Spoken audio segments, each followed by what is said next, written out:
Burned. Shadows of the Void, Book 6. Written and narrated by J.J. Green. Chapter 1.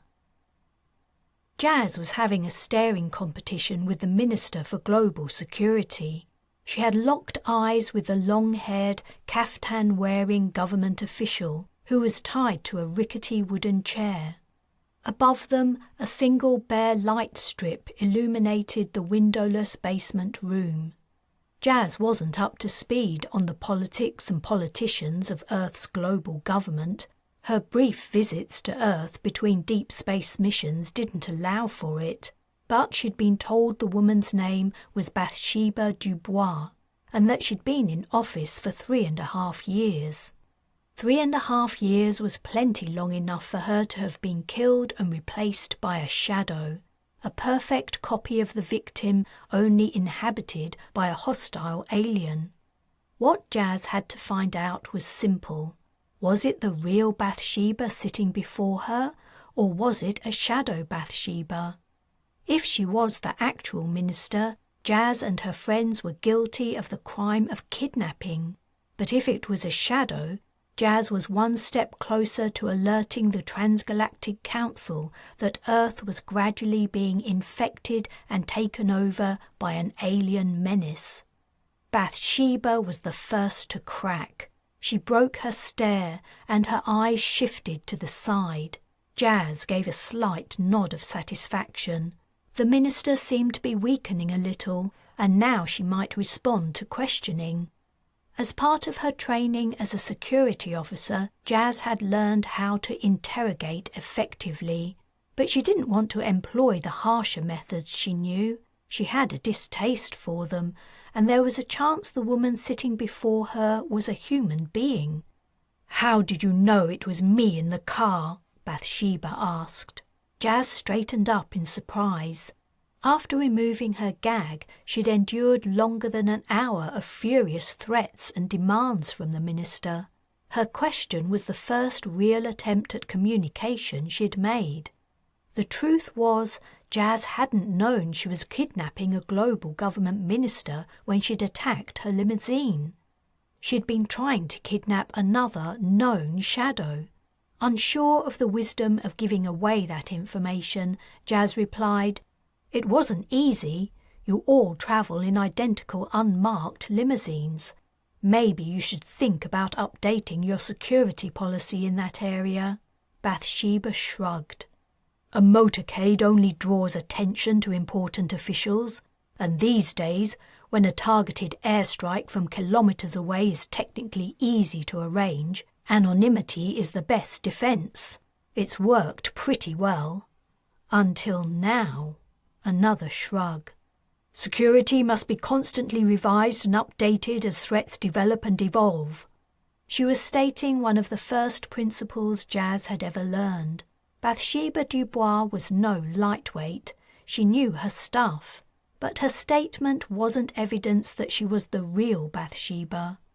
The longer shadows spent living as replicants of their victims, the more they unlocked their memories and knowledge, and the more like them they became. Jas had heard that some shadows even became confused about who they were, eventually. What information could she get from the woman that would clearly identify her? Shadow Bathsheba could probably answer any question the original Bathsheba could. A certain emptiness behind the eyes or a vagueness in the gaze was some signs of a recently created shadow replacement, but the woman showed neither of those symptoms. "So," said Bathsheba, "what's your organization? What are you demanding for my return? You realize the police are homing in on this location as we speak? You know if you give yourselves up now, before it's too late, you might be spared the death penalty." "Are you trying to tell me you've been fitted with a tracker?" asked Jas. "That's a lie. They would have been here a long time ago if that were the case. Don't worry, I know all about trackers. No one knows where you are. No one's ever going to find you." Bathsheba's gaze wavered. Her anger had given way to fear, Jas detected, though the woman was trying to hide it. Good. Maybe she would reveal something that would give away her true identity. "Tell me what you know about shadows," she said, watching the minister's expression closely. Surprise flickered over her face but was quickly suppressed. "What a ridiculous question! Shadows are shade cast by objects standing in light." Jas's lips thinned. "Don't waste my time and yours. You know what I mean. You know what shadows are. The government's been covering them up long enough. You've been pretending to the Transgalactic Council you have the situation under control, and you've suppressed all reports about them in the media. But they're here, and they're taking over. You've let the situation get out of hand, or maybe your victim did." "Wait, you think I'm a shadow?"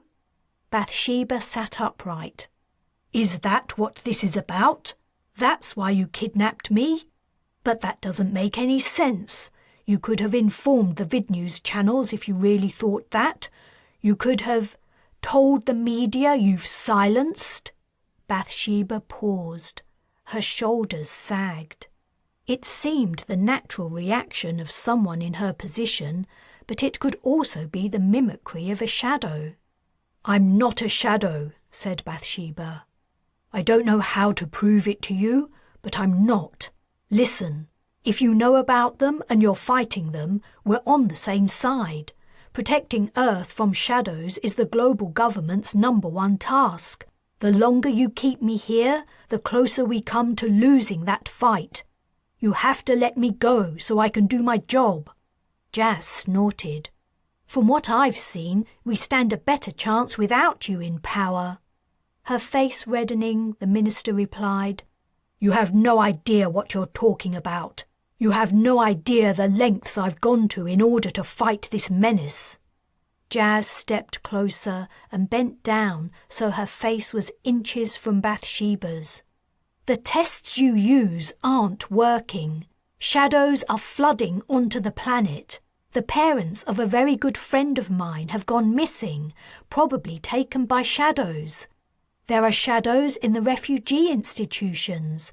There are shadows in your own offices. Whatever lengths you've gone to, they aren't enough."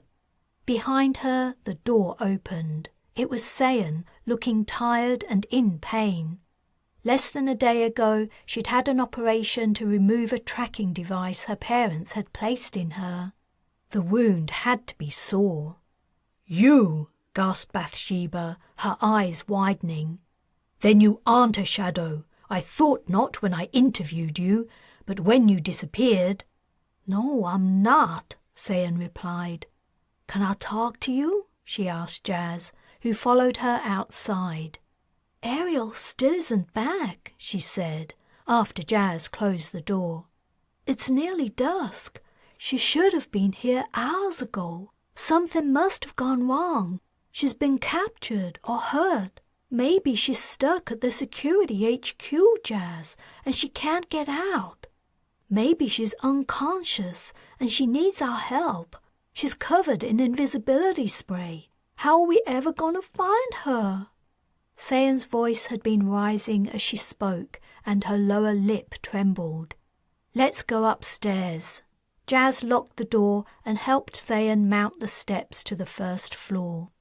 The missing Underworlder leader hadn't escaped her mind, but she wasn't sure what they could do. The last they'd heard, it had sounded like she was in great danger. Since then, the radio contact they had with her had been silent, even when they'd risked hailing her. But they couldn't storm the global government security headquarters. They didn't have the firepower, and even if they managed to get inside, what then? They had no clue where she might be. But Sayan and Ariel were lovers, and Jas didn't want to crush her hopes that the Underworlder might still turn up alive and well. "We'll talk to her people and see what they suggest. They must be just as worried as we are. How's Makey doing?" "He sleeps most of the time, but he seems to be getting better. I dressed his wound. It's healing up." "That's great. Why don't you go back to your room and I'll talk to the underworlders about Ariel. Do you know where Carl is?" "He said he was going to try to get some sleep, but that was a while ago." "Okay, thanks. You try to sleep too, and try not to worry. We'll do our best to find Ariel, I promise." Leaving Sayan in the underworlders' medical treatment room, Jas went to find Carl. The pilot was alone in the communal bedroom. He was lying on his back, but he was awake. His hands behind his head, he was staring out the window into the twilight. He looked sad and wistful. Jas wondered if he was thinking about his missing parents. "Carl," she said, breaking him from his reverie. He sat up. "Did you find out if that woman's a shadow?" Jas shook her head. "Crap. I don't know how we're going to know for sure, but that isn't what's on my mind at the moment. Would you come with me to talk to the underworlders about Ariel?" "She's still not back?" "No, and none of them seem to be doing anything about it." "That's not good." The building was strangely empty and quiet. They didn't find Ariel's followers until they climbed right to the top where her private rooms were. When they went in, they found all the underworlders gathered there. A meeting was going on, but silence fell abruptly the moment Jas and Carl showed their faces. "Something we can do for you?" asked a large man, who appeared to have been addressing the rest. His tone was sarcastic. Jas recognized him as one of the men who had accompanied Ariel and Sayan when they'd stolen the blood that saved Makey's life. "I think you'll all agree Ariel has to be in trouble," Jas said. "If you have a plan for some way to find her, we'd like to help." "What a generous offer," said the man. "But sorry, whatever we decide to do, your help won't be needed." Chapter 2. Jas rattled the padlock on the cabinet. It was a simple mechanical device, typical of the underworlders' dislike and distrust of technology. Luckily for Jas, that meant it would also be simple to break. She lifted up the blaster she was holding, preparing to hit the lock with its handle. "I'm not sure this is a good idea," said Carl, grabbing her arm before she could bring it down. "Carl, if the underworlders turn against us, we won't stand a chance unless they're unarmed." But her friend's worries made her pause. They both looked at Ariel's weapon cabinet while they decided what to do. "When they find out we stole their guns," Carl said, "they're definitely going to turn against us." He let go of her arm. "You saw that guy at their meeting. He was talking them into throwing us out, or worse. And what are we going to do then? Sayan can barely walk, and Makey's too sick to move. Who knows what they'll do with the minister we kidnapped?" She sighed. "I agree it might turn out not to be the best move, but in our current situation, I don't think we have a choice. Offense is the best defense." After the underworlders' rejection of their offer to help them find their leader, the rest of them had stared at Jas and Carl in silence until they left. Whatever they thought of the large man's comments, it was clear the underworlders still thought of them as outsiders. Their presence at Ariel's place was on very shaky ground. Jas knew she would feel a whole lot more comfortable with their weaponry under her control. Carl seemed to have run out of arguments. "I suppose you're right. Go ahead." Jas raised her blaster again and brought the hard edge of the handle down on the lock. The metal rings on the door that held the lock bent, but they didn't break. Jas tried again, but the welding held firm. The lock was turning out to be a lot tougher than antique vids implied. She would have to blast it. She turned the weapon in her hand and aimed it before delivering a short beam. It sizzled the metal and the lock clanked as it hit the floor. Ariel's cabinet of wonders opened before them. She had a variety of weapons in there. Jas was familiar with most of them, though some were so old she'd only ever seen pictures of them. They hastily filled a bag with the cabinet's contents. They didn't know how long the Underworlders' meeting would go on. Jas was worried about Makey and Sayan lying unprotected in the medical centre. Soon the cabinet shelves were empty and their bag was bulky and heavy. Its weight didn't reassure Jas, however. With their criminal connections, the Underworlders would have few problems replenishing their supply. Stealing Ariel's stock was, at most, only buying them a little time. "That it?" Carl asked, leaning over Jas's shoulder to peer into the dark recesses of the cupboard. "Yeah, we've got everything." "Crat. What's wrong?" "Where's the invisibility spray?" Jas's heart sank. "You're right, it isn't here. I swear Ariel put it back before we left for the security HQ. Someone's taken it already." "Yeah, someone's thinking ahead.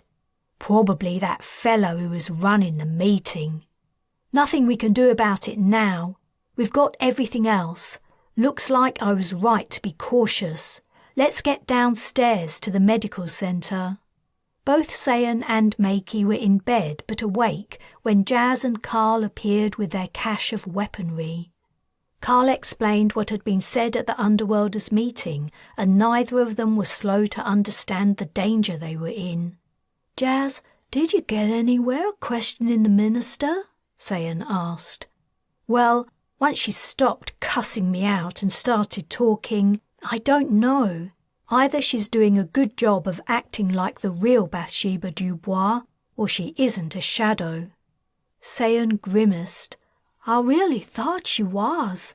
She was so cold toward me, and the fact she was interviewing all the job applicants, it seemed like she was trying to assess me to see if I was worth turning into a shadow." "I think she might have been interviewing candidates herself because she was worried about shadows infiltrating the department," said Jas.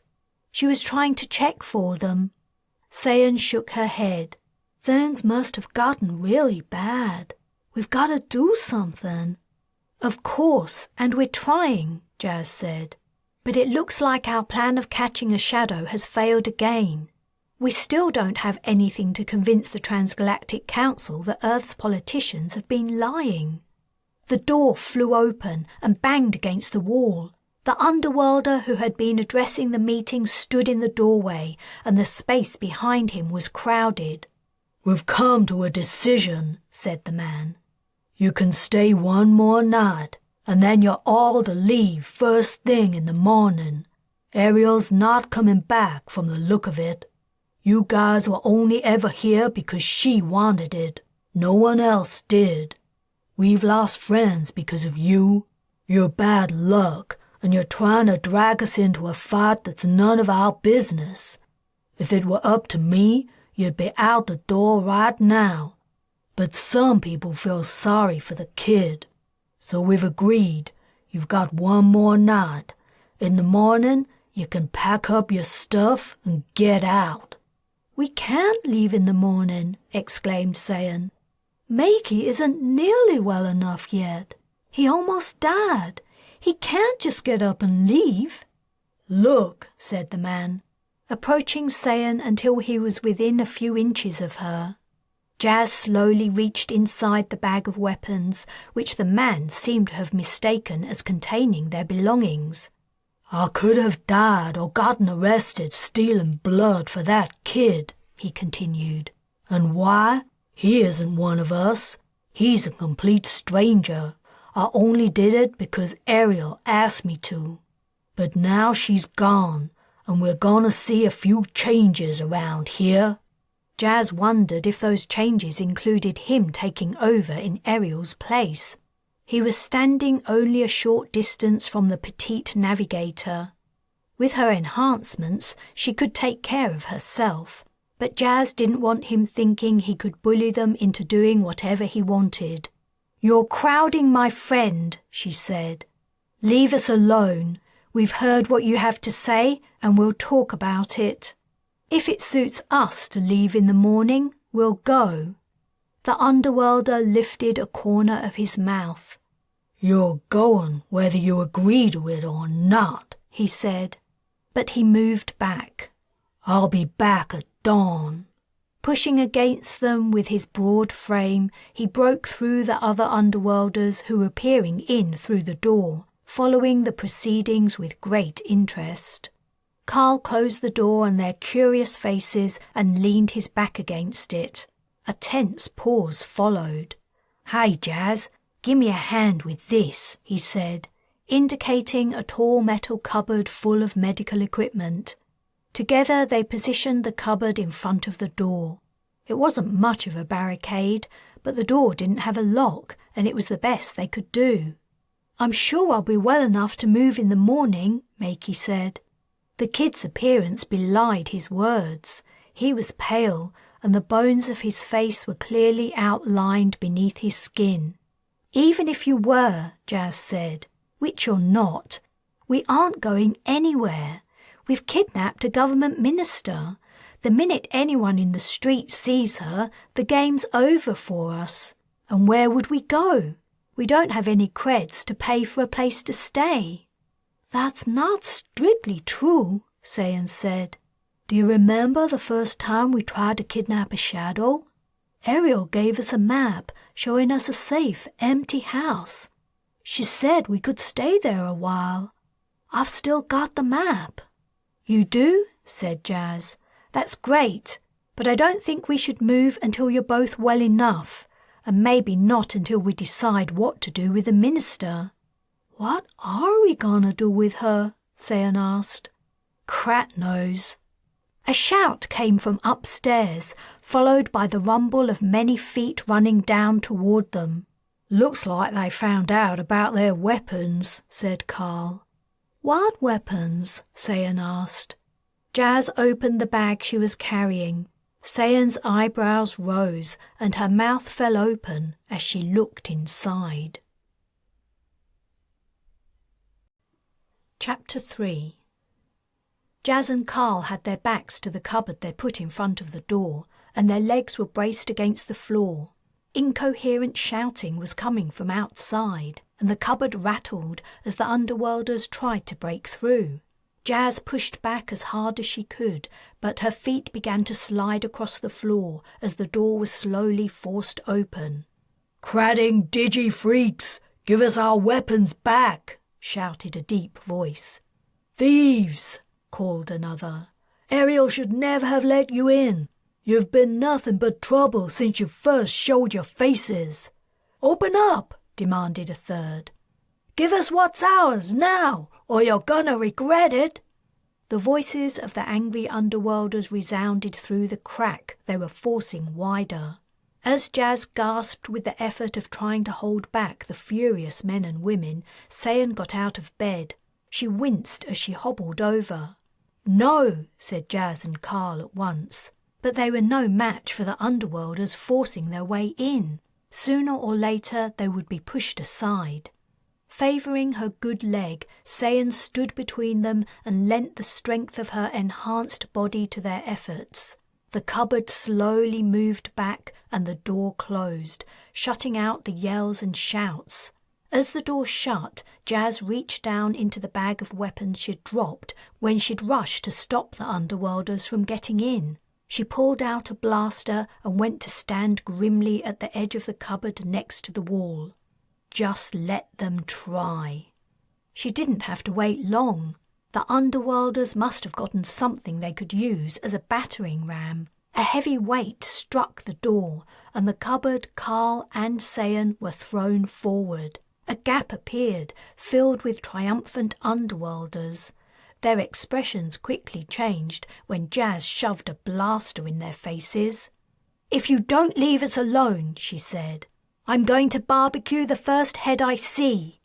The gap was suddenly empty. She nodded at Carl, who pushed against the cupboard and closed the door. "How long's it going to take 'em to get some more guns?" he asked. "Not long, I don't think," Jas said. "Not with their connections. But we've got a little more time. I wish I knew who took that invisibility spray."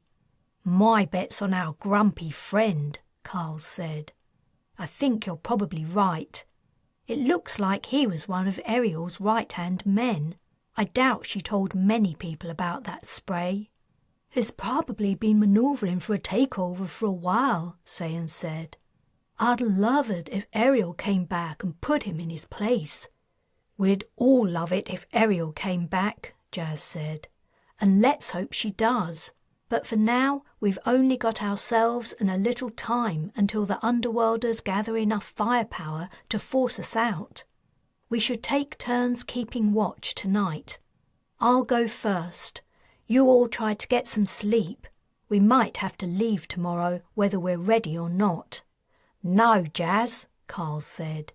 You sleep, and I'll take the first watch. You didn't sleep all last night, and you've been up all day. I managed a nap this afternoon. Get some rest, and I'll watch the door. He was right. She was exhausted, and that made her a liability in a fight. She spread some blankets on the floor and lay down. Carl took her place by the doorway, a blaster in his hand. Jas's eyes were only closed for a moment, however, before they snapped open and she sat bolt upright. What's wrong? Asked Sayan, who had made her way over to her bed. We've been forgetting something, Jas replied. The most important thing, the minister. Crat, you're right, said Carl. How long has she been in the basement by herself? Sayan, Jas said, it's awfully quiet out there. Can you hear anything? Sayan returned, limping to the doorway. She put her ear against the wall. They're right outside, she said quietly. Her eyes widened. I can hear footsteps going downstairs. There's only one room down there. They're gonna get the minister. Crat, crat, crat, exclaimed Jas. We can't let them take her. Carl, open the door. Dipping her hand into the bag, she pulled out the first gun she touched. It was a small beamer, but anything would do. Carl was pushing their barricade out of the way. Sayan, get something to protect yourself with. Carl, come with me and bring that blaster. I'll come too, said Makey. Don't be stupid, Jas replied. Stay here. By the time Jas and Carl left the medical treatment room, the Underworlders had all disappeared downstairs. Jas tiptoed after them, and Carl did the same. From the top of the stairs, Jas could see the door to the basement room was open. She raced down, taking multiple steps at a time. She didn't know what they might do to the minister. They could have decided that keeping her alive was too much of a risk and were going to kill her. She burst into the room, seemingly just in time. The large underworlder who wanted them to leave had a knife to the terrified woman's throat. At the sight of Jas, he tensed and grabbed the minister, as if intending to block his body with hers. Jas fired before he could take another step. He slumped to the floor. The rest of the underworlders backed away. I've only stunned him, Jas said. But that can soon change. Against the wall, all of you. The underworlders shuffled back, their eyes on her blaster. Carl, cut her free. We'll take her upstairs with us. Picking up the knife the fallen underworlder had dropped, Carl quickly sliced through the minister's bonds. The woman tried to rise to her feet, but either long sitting or simple fear had made her legs weak, and she staggered. Carl pulled her upright and put her arm over his shoulders. As he helped her to the door, Jas walked backward, keeping her aim fixed on the underworlders. Their would-be leader was already coming around. Jas was sorely tempted to put an end to his threat once and for all, but she couldn't bring herself to kill the man in cold blood. As well as the immorality of shooting him while he was defenceless, she also knew her act would unite the underworlders against them. She hoped people loyal to Ariel still existed among them, and though they might not be future friends, they might be allies. No underworlders appeared in the doorway to the basement room as Jas, Carl, and their captive made their way up the stairs. They ran into the medical room, Carl still supporting the minister. The second they were safely inside, they replaced the barricade. Her hair dishevelled and her face a mask of shock, Bathsheba Dubois collapsed into a chair and put her face in her hands. "What happened?" Makey asked. "I think our friend was going to kill her," Jas said grimly. The minister's head lifted. "He said if I didn't tell them everything I knew about what happened to confiscated Mithranil, he said he would cut my throat." "Myth?" Jas asked. The underworlder's actions were beginning to make sense to her. Myth was an outrageously expensive drug.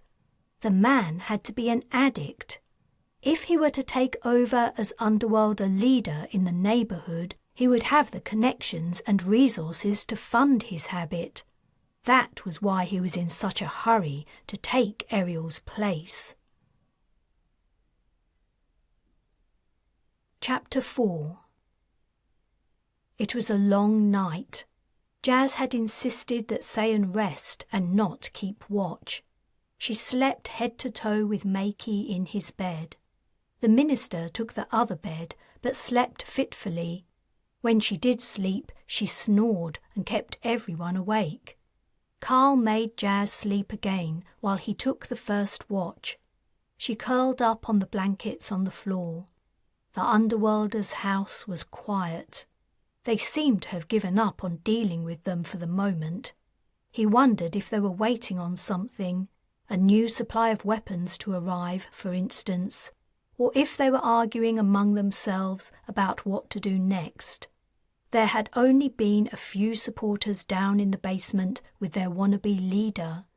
He didn't seem a very likeable bloke. Carl doubted all the others were behind him. There were probably quite a few who were holding out hope that Ariel would return. Though her leadership style was rough and ready, she seemed fair. She'd appeared to care about the people she led. He had a strong feeling the new guy only wanted to exploit them. He watched Jas as she slept. The faint lines that time and a stressful job had worn into her face faded away, and she looked younger and more carefree, though he wasn't sure she'd ever really been carefree. From the little she'd told him about her childhood, she'd led a lonely life. When they'd been watching for their shadow target to leave the security headquarters, she'd told him something had happened to her years before in Antarctica that had made her never want to go back. Sometimes, with the way she acted, Jas was a hard person to warm to. But Carl had found that, whatever she did that pushed him away, he couldn't help but be drawn back again each time. There was something different about her, something he couldn't define in words, which connected with him deep inside. The longer he spent with her, the stronger the feeling grew. He hoped they would both make it out of whatever was coming, but if they didn't, he would be glad for the moments he'd spent with her. After a few more hours, he yawned and rubbed his eyes. A pale pre-dawn light was coming through the window. Carl had watched and listened for the underworlders all night, allowing Jas and the others to rest. He stood and stretched. His movement caused Jas to wake. She sat up and saw that dawn wasn't far away. "What's the time?" she asked quietly. "Why didn't you wake me?" "I was enjoying watching you sleep," he said. "Right. That's a little bit creepy, Carl. You pull faces like my granny used to when she was trying not to fart." Jas opened her mouth in outrage. "No, I don't." She frowned. "Do I?" Carl raised his eyebrows at her, but didn't answer, as if he were trying to be kind. "Oh, shut up. Of course I don't." She got out of bed. "Here, give me that blaster. You try to get some sleep. The underworlders might leave us alone for another hour or two." She came over to him and took his gun. "I don't really pull faces, right?" He patted her on the shoulder. "Don't worry, Jas. It's kinda cute." She narrowed her eyes at him as he went, smirking, to the blankets she'd just vacated. He lay down and turned on his side before allowing sleep to overwhelm him. Before he could sink into its depths, however, a massive thump against the door threw the cupboard to the floor. Medical devices, instruments and other equipment spilled out. Jas stunned the first underworlder that burst into the room. He was unconscious before he fell onto his face, apparently breaking his nose as blood flooded from beneath him. Carl was already up and leaping to join her. "The next one I shoot to kill," shouted Jas. The underworlders took no notice. More were pouring into the room. Jas yelled as she was hit. Carl smelled her burnt flesh. The underworlders weren't pulling their punches. A man screamed as Jas's shot caught him square in the stomach. He stared in disbelief at the burning, gaping hole before his eyes rolled back and he toppled like a felled tree. This made the rest pause, but only for a moment. Someone behind urged them on. The would-be leader, Carl guessed. Then he noticed the attacking underworlders' wild eyes and glistening skin. They were running on something.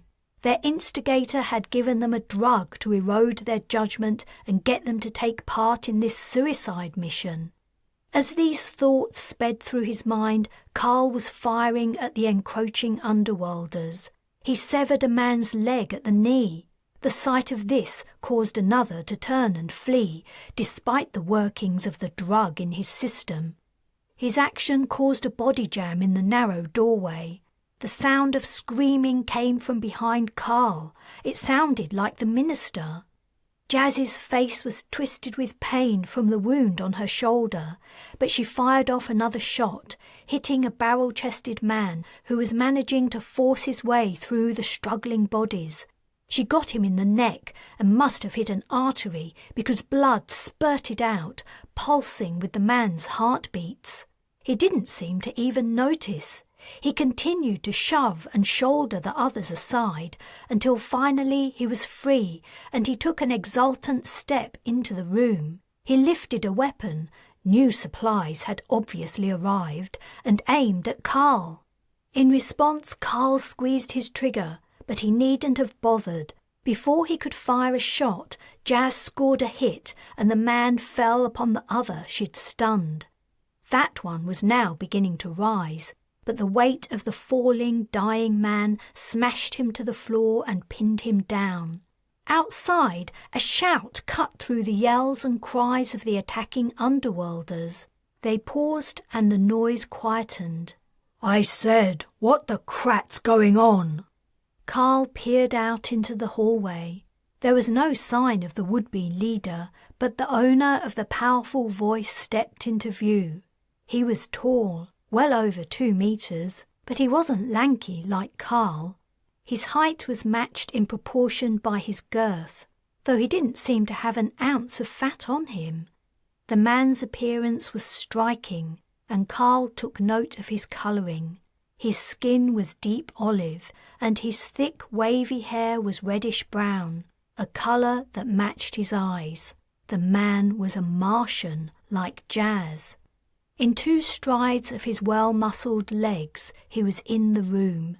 His gaze roved over Makey and Sayan, who were sitting up in bed, then to the minister, who had drawn her covers up to her nose, and finally to Jas, Carl, and the one trapped and the 2 dead underworlders. With the toe of his boot, he lifted the corpse off the underworlder pinned beneath it, and the bloody-faced man scrambled to his feet and was gone in the blink of an eye. The newcomer put his hands on his hips.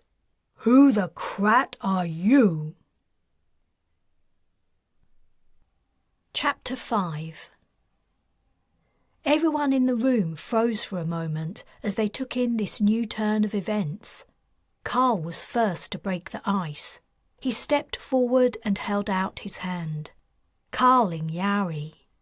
The man took his hand and enveloped it in his own large, powerful grip. "Osmond, just Osmond." He turned to Jas. The pain from her shoulder wound was etched into her face. "You need something for that. Ariel can treat you, but where is she? What's going on here?" "Ariel's missing," said Jas. Osmond's eyes widened and his hands fell from his hips. "What? No. For how long?" "About 30 hours, Carl replied. Raising a hand and running it through his hair, Osmond said, "Crat! Where did she go?" "Don't you want to ask your mates?" Carl asked. "You're one of her crew, right?" "Not exactly. And from the way they took off when I arrived, like mice caught eating the cheese, if Ariel's not here, I'm guessing Durfee's behind this." "Is he a big bloke?" asked Carl, and he went on to describe the underworlder. "Yeah, I warned Ariel about him, but she obviously didn't listen to me. Too trusting." He turned to Jas, who was lifting the neck of her shirt, trying to peek underneath to her shoulder. "Let's get you seen to, then you can explain what's going on here." Jas turned her attention to Osmond. "Yes, and you can explain who you are and what you're doing here." A slight smile curved his lips. "Fair enough." "Let me do it, Jas," Sayan said, easing herself out of bed. "I've been in enough doctor's offices and had enough treatments to be able to figure some of this out. I'll try to find a painkiller." She began pulling out drawers and rifling through their contents. Osmond took a package from his back pocket and opened it. Inside the folded leather were some dried leaves. He picked out a few and handed them to Jas. "While you're waiting, chew on these. They'll take the edge off the pain." As Jas hesitated, he added, "It's kratom. It won't hurt you. People have been using it for thousands of years." Jas took the leaves and put them in her mouth. As she began to chew, her nose wrinkled. "Yeah, it's bitter. I'll make some kratom tea in a little while and sweeten it with honey to take away the taste." Sayan made Jas sit down. She found a pair of scissors and she used them to cut away the burned fabric, exposing red and blistered skin with a blackened patch at the edge of Jas's shoulder. Sayan winced and sucked air through her teeth. "Looks like the beam only grazed you. You were lucky. You could have lost your arm. I'll inject a local anesthetic that'll numb the wound for a while. Then I'll clean it up and put a sterile dressing on." "Thanks," said Jas. "It's great you can help now Ariel isn't here. We can't risk any hospital visits with so many shadows around." "Shadows?" asked Osmond. "Looks like a lot's happened since my last delivery." "I'll explain," Carl said. But Jas interrupted. "No, don't." She turned to Osmond. "I'm sorry. I think you might have saved all our skins back there, but we don't know who you are. We can't trust everyone who walks in the door. We don't have that luxury." Osmond shrugged. "That isn't unreasonable, I guess. How about I tell you who I am? Then you can have your turn." "It doesn't matter who you are," said Jas. "This isn't a situation where we can trade secrets. I'm sorry. Thanks for your help." Jas's words were followed by an awkward pause. Osmond shrugged again and went to Bathsheba's bed. She still had the covers drawn halfway up to her face as she stared at the man. "Do you mind if I sit here?" he asked her. Silently, she shook her head. Carl wondered why the woman didn't tell him who she was. He supposed she didn't want to give away her identity, especially since she'd had her life threatened twice in the last couple of days. Bathsheba's bed creaked as Osmond sat down, flattening the edge of her mattress. Looks passed between Sayan, Jas, Makey and Carl. It didn't look like the newcomer was going away for a while. "This is what Ariel injected me with when she removed my tracker," Sayan said to Jas, holding up a bottle of clear liquid. "Are you okay with me using it on you?" Her jaw muscles clenched. Jas nodded. How come the underworlders took off when you arrived?" The Martian opened his pack of kratom and pinched a few leaves. He put them in his mouth and began to chew before he answered, "I guess they're a little scared of me. Either that or they don't want to lose their main supplier." He lifted a haunch as he returned the package to his back pocket. "I bring their kratom every month or so. Not so regular the authorities get a handle on my delivery schedule." "Ariel told us about it," Sayan said, holding a hypodermic syringe full of anesthetic poised over Jas's shoulder. "Cratted stuff," Jas said between her teeth as Sayan slid the needle just beneath her skin. "I was constantly confiscating and having it destroyed aboard ship. I don't know how the Mistborns used to smuggle it aboard." "It's no more harmful than alcohol," said Osmond. "In a lot of ways, less so." "Yeah," said Jas. "I used to confiscate alcohol too." Osmond smiled and moved his kratom cud from one side of his mouth to the other. "So you worked on starships?" Jas frowned. "Crat." The Martian laughed. "Don't worry. You don't have anything to fear from me, I swear. I just told you I'm a drug dealer. You could call the police right now, but I'm guessing you won't." A pregnant silence stretched out. Carl felt an instinctive trust for the man, but he also knew Jas was right. They shouldn't give away their identities and intentions to just anyone who walked in the door. Osmond leaned back and stretched out his arms behind his back to support himself. "My story's pretty simple. I'm a farmer and kratom grower down in the Everglades. Ariel's been my contact for a long time. I trade kratom in the city for items you can't get in the swamp." "But you didn't always live in the Everglades, did you?" Carl asked. "You're a Martian." "There's no denying it, as this woman will testify." He winked at Jas. "The original gene therapy that protects against radiation leaves an indelible mark on all that planet's inhabitants.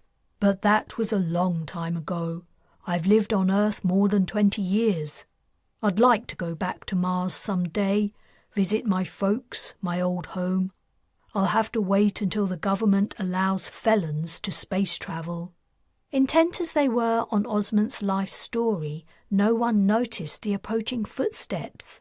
The underworld leader wannabe, the man Osmond called Durfee, appeared at the door. Osmond straightened up and fixed the man with a glare from under his brows. "I was wondering when you'd show your face. Been causing trouble again, I see." "There's no trouble here," Durfee said. "Or if there is, I'm not the one causing it. I don't know what these folks have told you, but they roped Ariel into some risky business, and now it looks like she isn't coming back. I was just trying to make it clear to them they've outstayed their welcome." "You sure made it clear enough," Osmond replied. "But whatever's happened to Ariel, if these people are here under her say-so, that stands until we know for sure she's gone. She's no fool, you know that. If she trusted them, so should you. And you've got no authority to be evicting her guests anyway. You know the rules. Everyone gets to vote on a new leader. You can't just step up and take over, however much you might like the idea." Durfee bristled a little at this accusation. "Who said I was trying to take over? I was concerned for the other's safety with these strangers hanging around. 4 people have gone missing due to them." Carl gave a snort of derision and rubbed the scar on his wrist where the underworlders had cut out his cred chip. "Listen, mate, the only one up to no good around here is you. You gave your friends something and riled them up to attack us. Until Ariel's back or we find her, we're sticking around, whether you like it or not. You got it?" Durfee gave Carl a dirty look, but he left. The tension in the room eased. Osmond's arrival had averted a crisis, But Carl didn't know how long they had before Durfee managed to rally enough support to evict them and assume Ariel's position. Chapter 6. A kind of normality returned to Ariel's household. Sark offered to cook them breakfast, and Osmond left to arrange the unloading of his Kratom delivery. Despite the night's sleep Carl had kindly allowed her, Jas felt bone-weary. The local anaesthetic Sayan had injected was wearing off, and her wound ached with a pain that reached out from her shoulder all the way down her arm and to the back and front of her torso. She would have liked nothing more than to lie down again and sleep the rest of the day away if she could ignore the pain. She'd been hit before, but this time seemed worse than the others. She hoped the wound wouldn't become infected.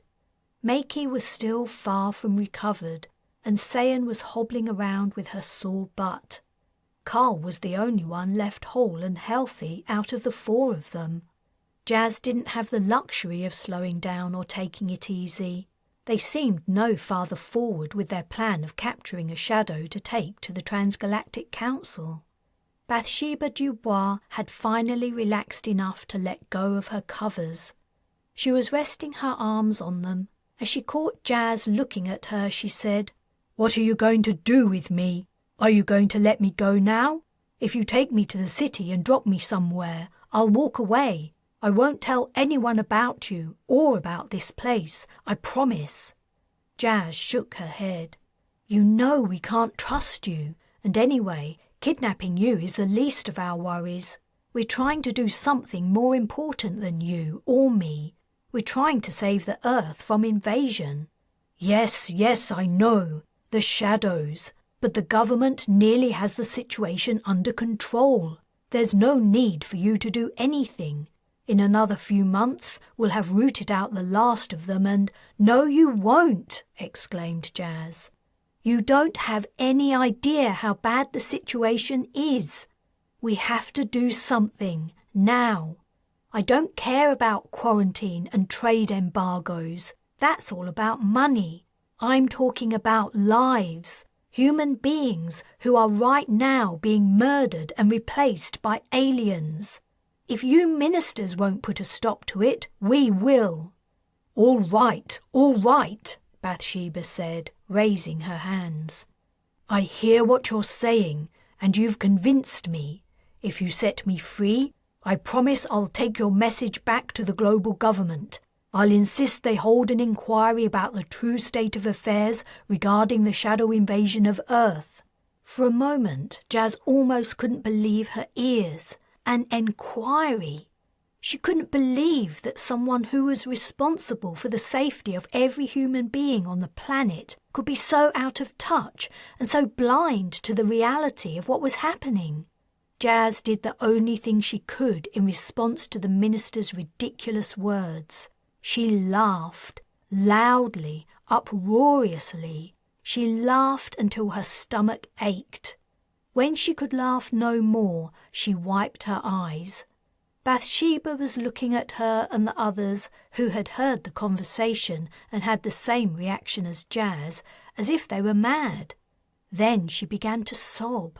Her face in her hands, between muffled sniffs, she said, Please, let me go. I don't know what's so funny about what I said, but you have to let me go. That man was going to kill me, and it's only a matter of time before he returns to finish me off." Jas felt a twinge of guilt. It was true. Bathsheba had come perilously close to losing her life only a few hours ago. Prior to that, she'd been chased, captured, gagged, tied, put in the trunk of a car, driven to an unknown destination, and finally been held captive against her will among a group of strangers who seemed intent on doing her harm. But though she felt a little sorry for Bathsheba, she definitely didn't want to let her go just yet. There was still a remote chance she was a shadow. After all, Sayan had been convinced the shadow who had kidnapped her had been a nice older man. "What if I tell you how you can test whether I'm a shadow?" Bathsheba asked. "Would you let me go then, if I can prove to you that I'm not?" This caught everyone's attention. "How would you do that?" asked Sayan. "A year or so ago," Bathsheba said, "we received a shipment of scanners from the Transgalactic Council. Shadows had appeared and begun to spread across the galaxy, and they wanted us to protect Earth by scanning everyone who arrived from other planets. We had to invent a whole load of other tests to put shadows off the scent of the new technology, but it's the only scanner that works." "We know that," said Sayan. "I found out about it just before the shadow working in your office arranged my capture." "You're proposing that we scan you?" Carl asked the minister. "Yes, exactly." "And how are we going to do that?" asked Jas. "The scanners have a finite life. We have to replace them every 3 months. A new shipment is due from the council next week." "And?" Jas asked. "Well, I never thought I'd be saying this, but I can give you the information to help you steal one. If you manage it, however, you have to test me. When you know for sure I'm not a shadow, you have to let me go. Is it a deal?" A shadow scanner? It was exactly what they needed. Otherwise, they were operating by guesswork. They would have only one chance to show the Transgalactic Council there were shadows on Earth. They had to get it right and be sure they had a real shadow to prove what they were saying. "What do you think, guys?" she asked Carl, Sayan, and Makey. "How well protected is the shipment?" Sayan asked. "That's the advantage of my suggestion," Bathsheba replied. "It isn't that well protected. Research has shown the more attention you draw to something with a heavy deployment of security, the greater the chances are of an attack. The scanners are arriving in a shipment of regular imports from deep space. Only I and one other trusted person know the carrier and the day, time and place of the arrival." "When is it?" asked Jas. "In 6 days. We aren't in much of a state to be breaking into a spaceport." "I'll be fine in a couple of days," Makey said. "I'm up for it," said Carl. Sayan said, "I'll be better soon too. My skin's completely healed. It's just the muscles underneath that are still a little sore. But I don't know that I agree with this idea. It'd feel like we're abandoning Ariel. After all she did for us, we should try to find her. I keep thinking she's out there somewhere, hurt but unable to get any help. We should at least return to the security HQ and scout around a little. Something bad has happened to her, or she'd be back by now for sure. As long as there's a chance she's alive, we shouldn't give up on her." "You're right," Jas said. "We owe her, and if it weren't for the problems with these cratted underworlders, I would have gone out looking for her before now. Maybe we can do both. If this shipment of shadow scanners isn't due until next week, we have plenty of time to look for Ariel." "And," Carl said, "we don't have to decide right away if we're going after the scanners. Maybe something else will turn up." Osmond appeared, and the discussion immediately dried up. The Martian rubbed his hands together and said with a smirk, "My entrance hasn't had that effect since I had too much kratom and walked naked into a local government planning meeting." Chapter 7. As soon as he heard about the plan to try to find Ariel, Osmond wanted in on it. At first, Jas wouldn't accept his help, but Sayan had pointed out that Jas's and Carl's faces were already known to the shadows at Security HQ from their first kidnapping attempt. It wouldn't be long before they were noticed and apprehended. Now the invisibility spray had gone missing, they couldn't get too close to the building. But Osmond was someone Ariel would recognise as a friend, and he certainly stood out, making him easier for her to see. Finally, Jas relented. You're still not 100%, so I don't think you should come, she said to Sayan. But I'm not comfortable with leaving you, Makey, and the minister here unprotected. Durfee and his lackeys might have backed off for the moment, but who's to say they won't change their minds, especially if Osmond is out of the picture for the day? I can deal with them, Sayan said. Durfee knows what I'm capable of. He was there when I broke into the medical centre to steal the blood for Makey, and he's no fool. No, he isn't, Jas replied, which is why he drugged up a bunch of his followers and used them as cannon fodder before he showed his face in here. 2 underworlders died. That's too many. I don't want any more deaths. I hope you don't mind me saying, Sayan, but you don't exactly look intimidating. It wouldn't take much for Durfee to persuade the underworlders to risk an attack against a sick kid, a soft politician, and a little woman. Sayan bit her lip. I guess you're right. I don't want to hurt anyone. Then I'll go by myself, Osmond said. Just give me directions. No, said Makey. At least 2 of you have to go. You'll be safer in pairs. True, Jas said. I'm glad to see you're getting a little better understanding of security, Makey. OK, Osmond and I will go. As a pair of Martians wandering around we'll be noticed, but people will think we're tourists. Just a couple out doing a little sightseeing. Carl, you can stay here as an extra deterrent to the underworlders. But how are you going to get there without me? Carl asked. You can't park that limo anywhere. It'll stick out like a sore thumb. And that old car we used for the kidnapping is a self-driver. Can you drive, Jas? I can drive, Osmond said. We have plenty of self-drivers down in the Everglades. Carl looked as though he still didn't agree, but he said nothing. Life at Ariel's place had become seriously disorganised in her absence. No one seemed to know who they should talk to about borrowing the car they needed to get to the security HQ. Some underworlders seemed to believe that Durfee was in charge and they were no longer welcome there. Others appeared frightened to speak to them. A few were simply apathetic, lying semi-conscious in the communal bedrooms, heavily drugged up. Osmond's expression became graver as he and Jas continued their enquiries.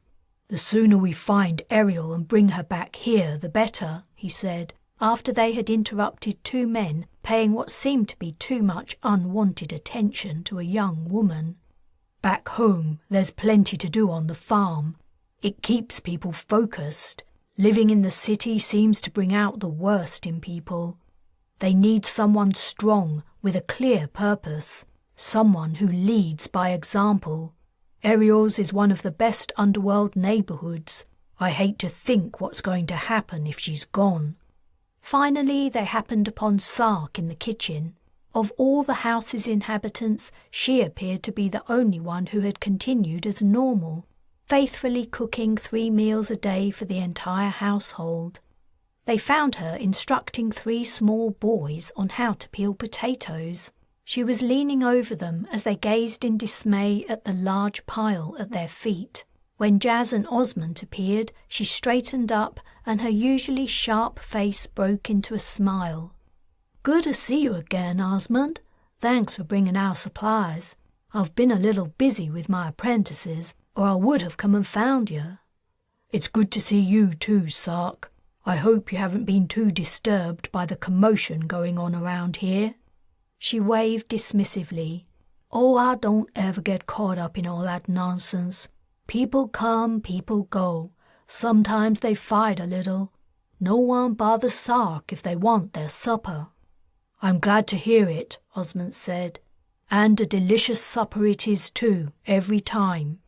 Sark smiled in a way that said she knew he was buttering her up, but she didn't mind. So, what can I do for you? We were wondering if you knew how we could borrow a vehicle to use on an errand we'd like to run. I sure do. Her expression clouded. Are you gonna look for Ariel? I heard she still isn't back. That's right, we are. Then wait here a minute, and I'll go and arrange it right away. I was hoping someone would do something. I couldn't bear it if anything's happened to that sweet woman." While Sark was gone, a couple of the small boys tried to sneak away, but Osmond clapped his large hands on their bony shoulders and turned them around. They slunk back to their stools and picked up their potato peelers and a potato each. They looked in puzzlement from the peelers to the potatoes, as if trying to figure out how the two fit together. The third boy was busy stabbing his potato with the pointed end of his peeler. Sark returned and told them a car with a full battery would be out in the street for them in a moment. They thanked her. As they went outside, Jas said, "Those poor boys, that looked like a dirty, boring chore Sark had set up for them." "You're thinking, wouldn't it be easier to put the potatoes in an electric peeler? Or better yet, buy them ready prepared? Or even better, just buy the whole meal and heat it up?" "I guess so," Jas said, as she got into the car on the passenger side. Osmond sat in the driver's seat. "Well, you know, we do the same thing down in the Everglades. We teach the kids how to prepare and cook food. We also teach them how to clean, do simple first aid, how to build shelters, hunt, and grow their own vegetables, fruits, grains, and beans. It might seem like a waste of time to you digi-freaks, but you never know. One day, humans might need all the old skills again just to survive." He started the car and they set off. He continued, "But it's more than that. We teach our kids these things not only so they know how to look after themselves without help from technology, but also so that they learn patience, attention to detail, concentration, how to work with others, lots of things. It isn't all about survival skills. I know we must seem like backwoods savages, but it's a good life we lead. It's an honest and happy one." Jas hesitated to reply, but she couldn't square Osmond's statements with what she'd seen of underworlders so far. "I don't know. Do you really think the underworlders hereabouts are happy? They don't seem to be leading very honest lives." "It's harder in the city. There's a lot of crime and a lot of prejudice against naturals. Sometimes they do unsavory things to survive. They would be better off in the country. I've often tried to persuade Ariel to come down and live with us, but her followers are used to city life. They won't leave, and she won't leave them." They were exiting the underworld neighbourhood and heading downtown to the business and government district. Jas tried to imagine where Ariel might have gone if she were injured. She regretted not arranging a place where they could meet in such an eventuality. They'd only spoken in terms of the success or failure of the plan. Osmond broke into her musings. "Where are you from on Mars?" "Vallis Marineris 5. "Oh, Crat, I'm sorry." He glanced at her. "But you're—" "I was a baby when it happened." "I see. I didn't think there were any survivors." "I was the only one. My parents got me into a survival capsule just in time, but it was too late for them. The colony records were destroyed, so I don't know who they were. When I was 12, the authorities shipped me to Earth to finish my education." She preferred to deal with the inevitable questions all at once. It got the subject out of the way. Osmond considered a moment, then asked, "Did you know you might be one of us?" Jas turned to him. "What do you mean?" "There were green earthers at Vallis Marineris 5. Jas slumped back. "Green earthers, like the people on Dawn? How come? Surely green earthers wouldn't have wanted to undergo the anti-radiation gene therapy." "For the sake of forging a new life on an unspoilt planet, some of them were prepared to bend their morals a little. And after all, it's just the once. As you know, the effect gets passed on, even to children naturally conceived, so there's no need for any further modding or unnatural alterations. All of us get to be this beautiful colour." He gave her a wink. The idea that Jas's parents might have been green earthers had never occurred to her. She had always thought of them as ordinary colonists, adventurers maybe, excited at the idea of life on a colony planet, or trying to escape poverty, or running away from some kind of trouble. She'd never thought that her mother and father might have been underworlders. Chapter 8. Jas directed Osmond to park in the alley where she and the others had stopped before their first attempt to kidnap Shadow Bernie. "Where should we start looking?" he asked. "The HQ is a couple of streets away, but I can't go near that place. The shadows there know me. Out here it should be safe enough for a little while. How about you go and check all around the building? If she's there, she'll see you, and maybe she can attract your attention." "But you said she went inside. If she's hurt, wouldn't she be there?" "The only reason she got in there was because she was covered in invisibility spray. If you try to go in without ID, they'll arrest you. We have to hope she managed to make it outside." The pit of Jas's stomach ached. It's been 2 nights. I can't believe her supposedly loyal followers haven't tried to do something to find her. "I think Durfee's behind that. There aren't many who'll go against him, but we're trying to do something now at least.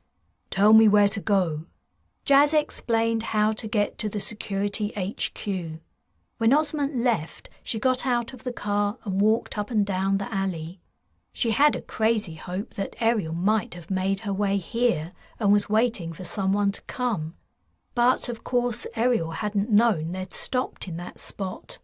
She went to the end of the alley and looked out into the bustling street. Cabs and private cars buzzed by.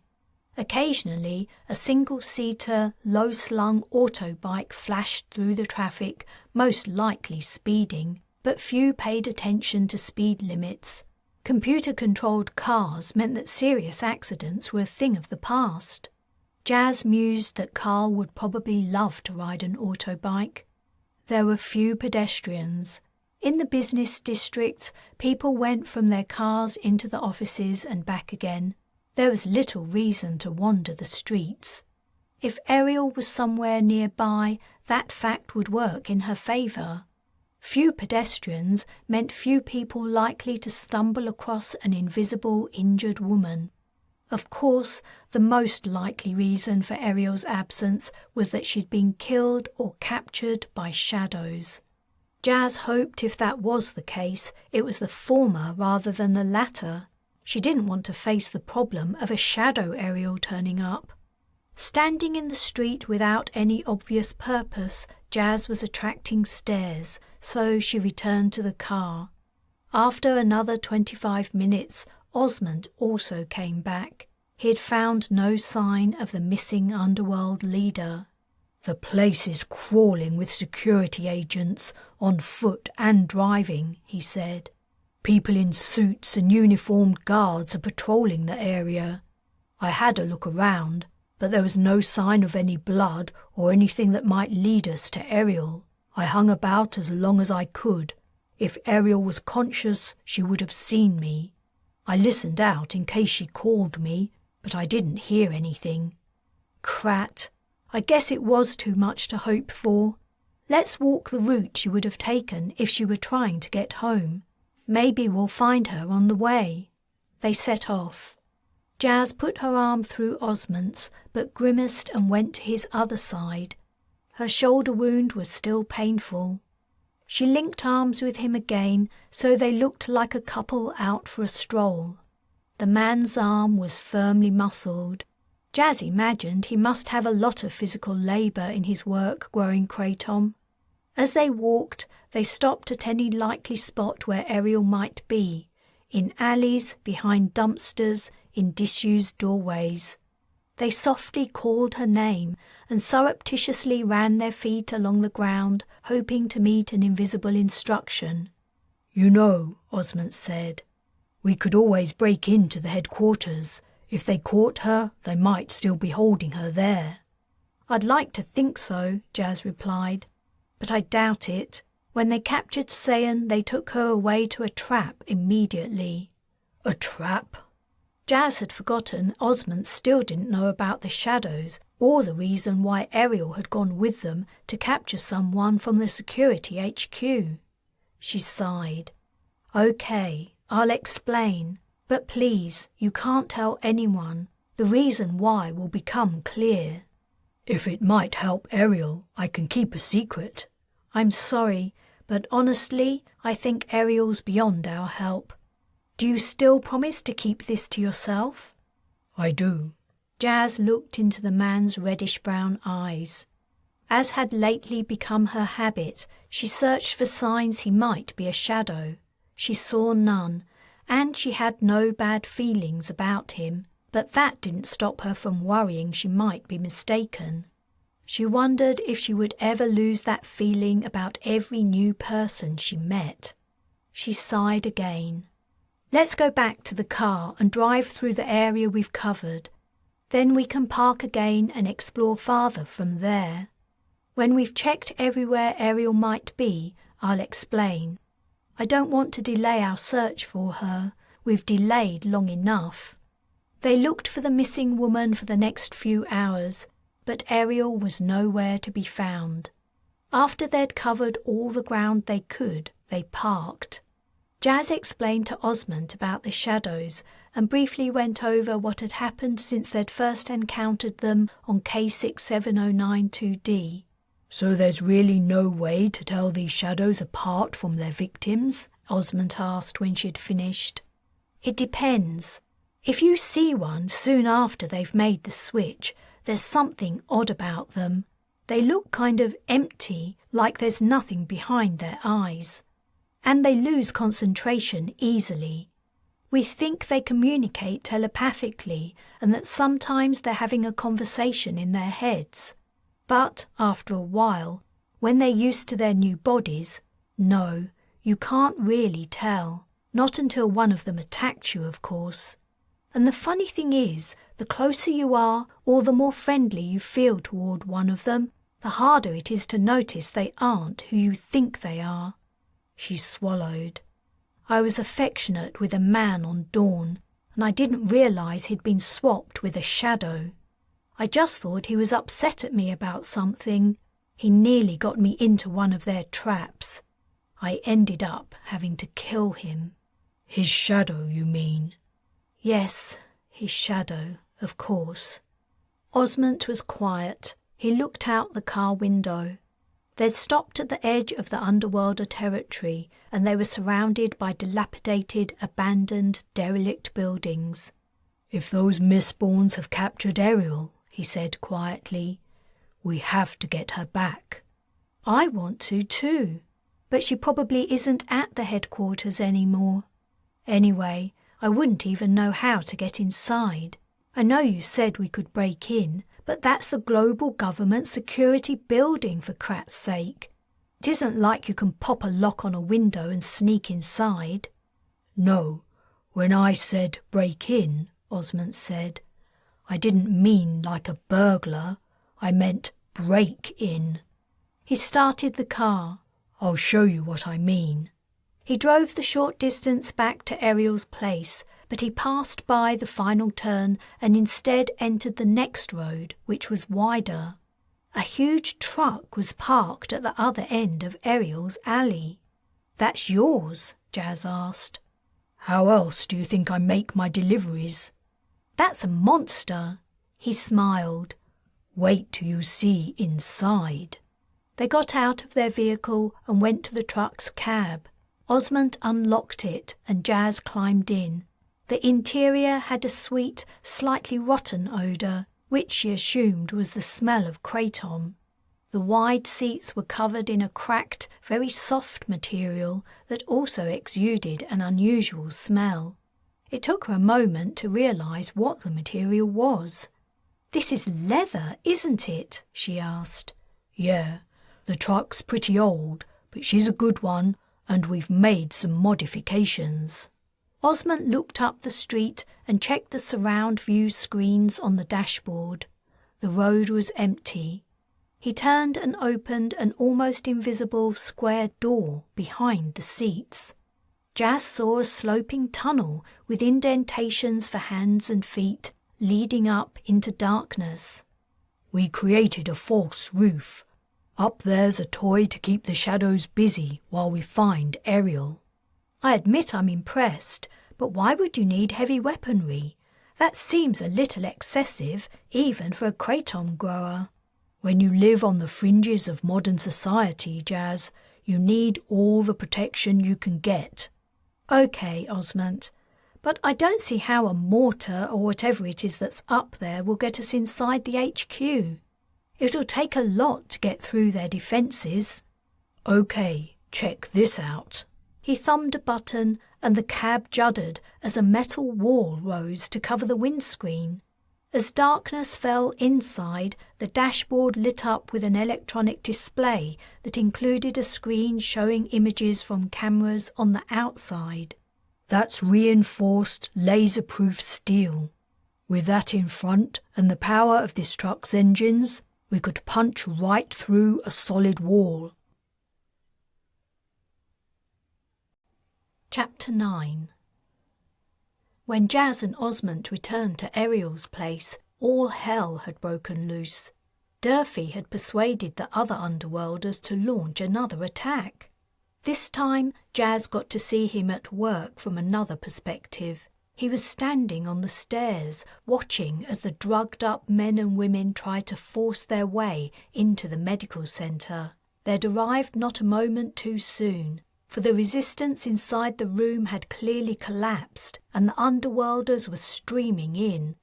Osmond shouted at them as he had before, but he had less of an effect, maybe because his delivery was unloaded and safely in their possession. A shriek came from inside the room.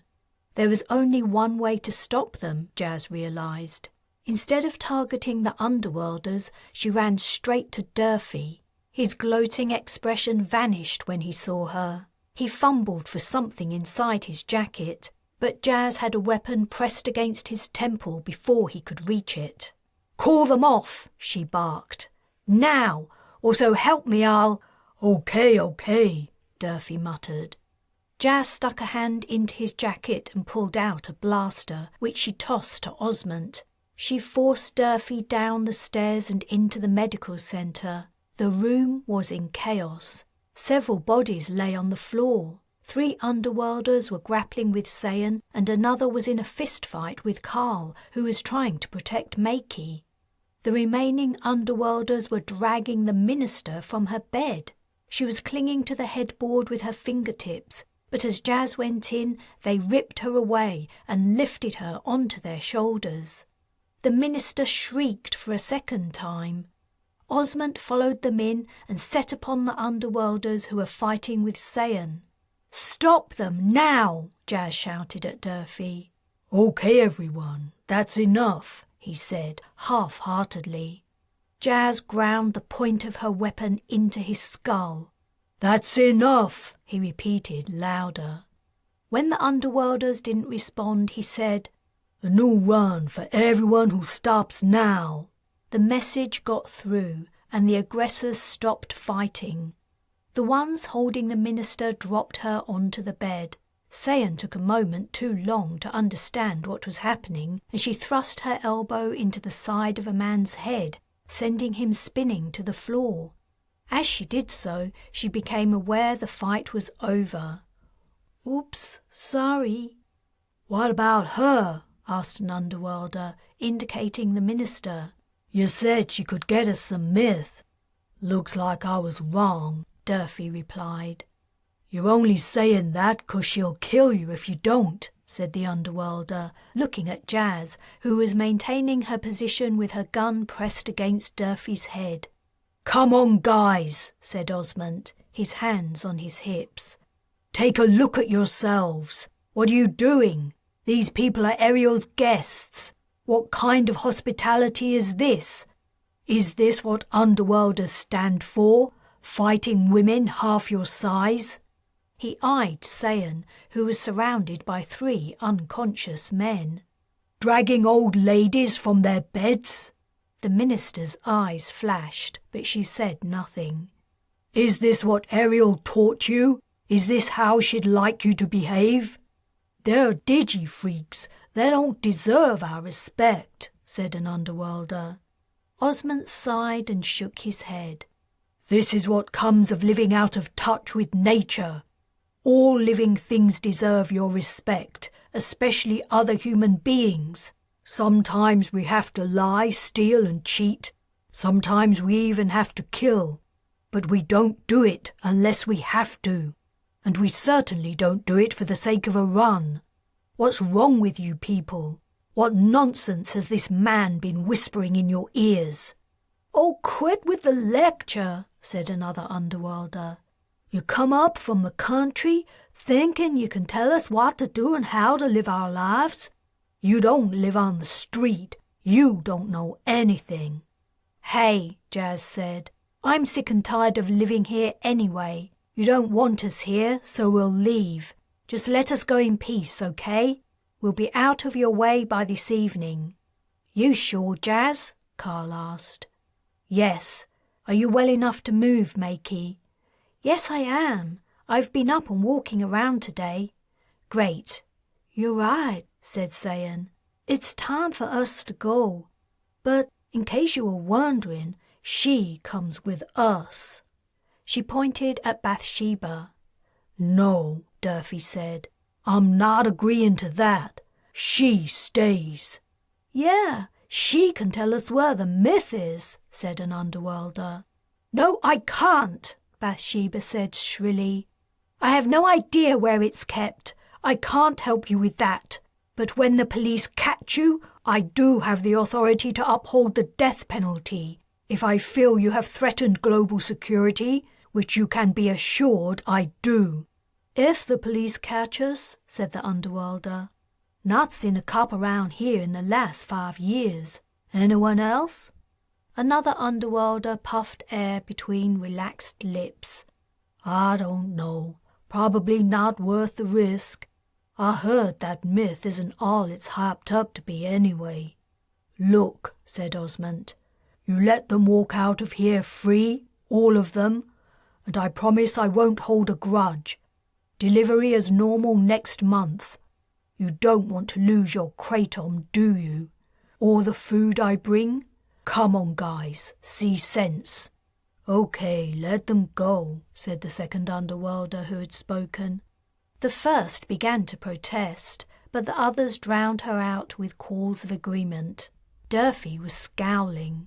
"You've got an hour," he said between his teeth, before stalking out of the room.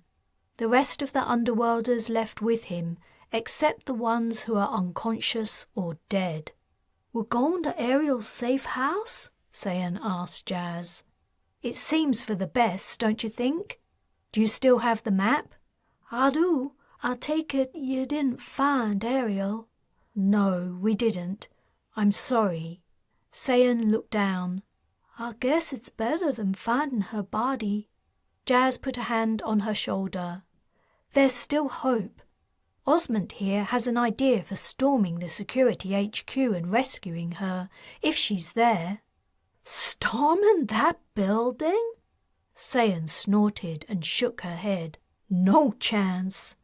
"You haven't seen his truck." It took them less than an hour to pack up what little stuff they had. A lot of Ariel's medical supplies and equipment had been trashed in the fight, but Sayan picked through them and gathered up what she could that she thought might be useful. Makey still required regular dressing changes and antiseptic sprays, she explained. Sayan seemed to be taking along a lot more than that, Jas thought, but she didn't object. With Ariel gone, the remaining underworlders seemed to be descending into a state where medical treatment would be low on their agenda. They asked Sark if she wanted to come with them, but the woman said no. There were many young and innocent mouths to feed, and she wouldn't ever begrudge a meal to the worst of them. They were all human beings after all. Osmond told her she was a person after his own heart, and that he hoped things were better when he returned in about a month. They drove to the safe house in his truck. The cab was large enough for them all to squeeze in. Carl was so impressed with the vehicle he could barely speak. It wasn't far to their new place, but it was difficult to get there through the streets of the old neighbourhood. Osmond had to drive out onto wider roads and then approach the house from a different direction. Eventually, he stopped outside. It was a small building, dwarfed by newer but still very old apartment blocks. The yard was overgrown, and it looked like no one had set foot in it in ages. The gate was ajar, and the windows were blank and dark. It was late dusk, and no light shone from inside, which Jas was glad of. Everything indicated the house was unoccupied. She hoped none of Durfee's followers would find them there and try to force them out, for a few days at least. She pushed at the gate, but it was stuck and wouldn't open any wider. She tried again. The hinge gave a moan. It was no use. The gate would only open wide enough for her to squeeze through. They would have to lift their belongings over. As she stepped through, her foot caught on something and she fell. Astonished, she looked back at whatever had tripped her. There was nothing there. It had been something large, soft, and invisible. Chapter 10. "What's wrong, Jas?" asked Sayan as she saw the woman's expression. They were on their way into the safe house, and she was holding a bundle of clothes they'd brought with them from Ariel's place. She gazed in wonder as she saw Jas drop down and begin manhandling something Sayan couldn't see. Something she couldn't see. The clothes fell from her grasp, and for a moment she was frozen. Then she was at Jas's side, and she too could feel the warm, soft, invisible body beneath her hands. "Ariel!" she gasped. Jas had a handful of grass, and she was rubbing it on the prone figure. Bits and pieces of Ariel began to appear as she scrubbed off the invisibility spray. Her clothes, a part of an arm. "Wait," said Sayan. She had figured out how the underworld leader was lying. She pushed her onto her back and pressed an ear between her breasts. "Be quiet," she hissed, as exclamations of realization came from Makey and Carl. The street had no traffic, but it still took several long seconds before Sayan heard a heartbeat. It was slow and faint, but it was there. "Get the door open, Jas," said Osmond. Sayan found Ariel being pulled from her grasp as the large man scooped her up into his arms. She followed him into the dark house and the first room they saw. Inside was a dusty old sofa. He laid Ariel down on it. Someone found the light switch. Someone else was asking for soap and water. All Sayan could do was hold Ariel's invisible wrist and feel for the thready pulse. Then she heard the underworlder murmur. "Wait, she's saying something," Sayan said to Jas, who was cleaning the spray from Ariel's face. She leaned close. Only Ariel's right cheekbone, ear and eye were visible. Her skin was translucent and drawn tightly over her cheekbones. Her eye was sunken in its socket. Sayan bent down to her mouth. Ariel was speaking so softly she could barely make out what the woman was saying.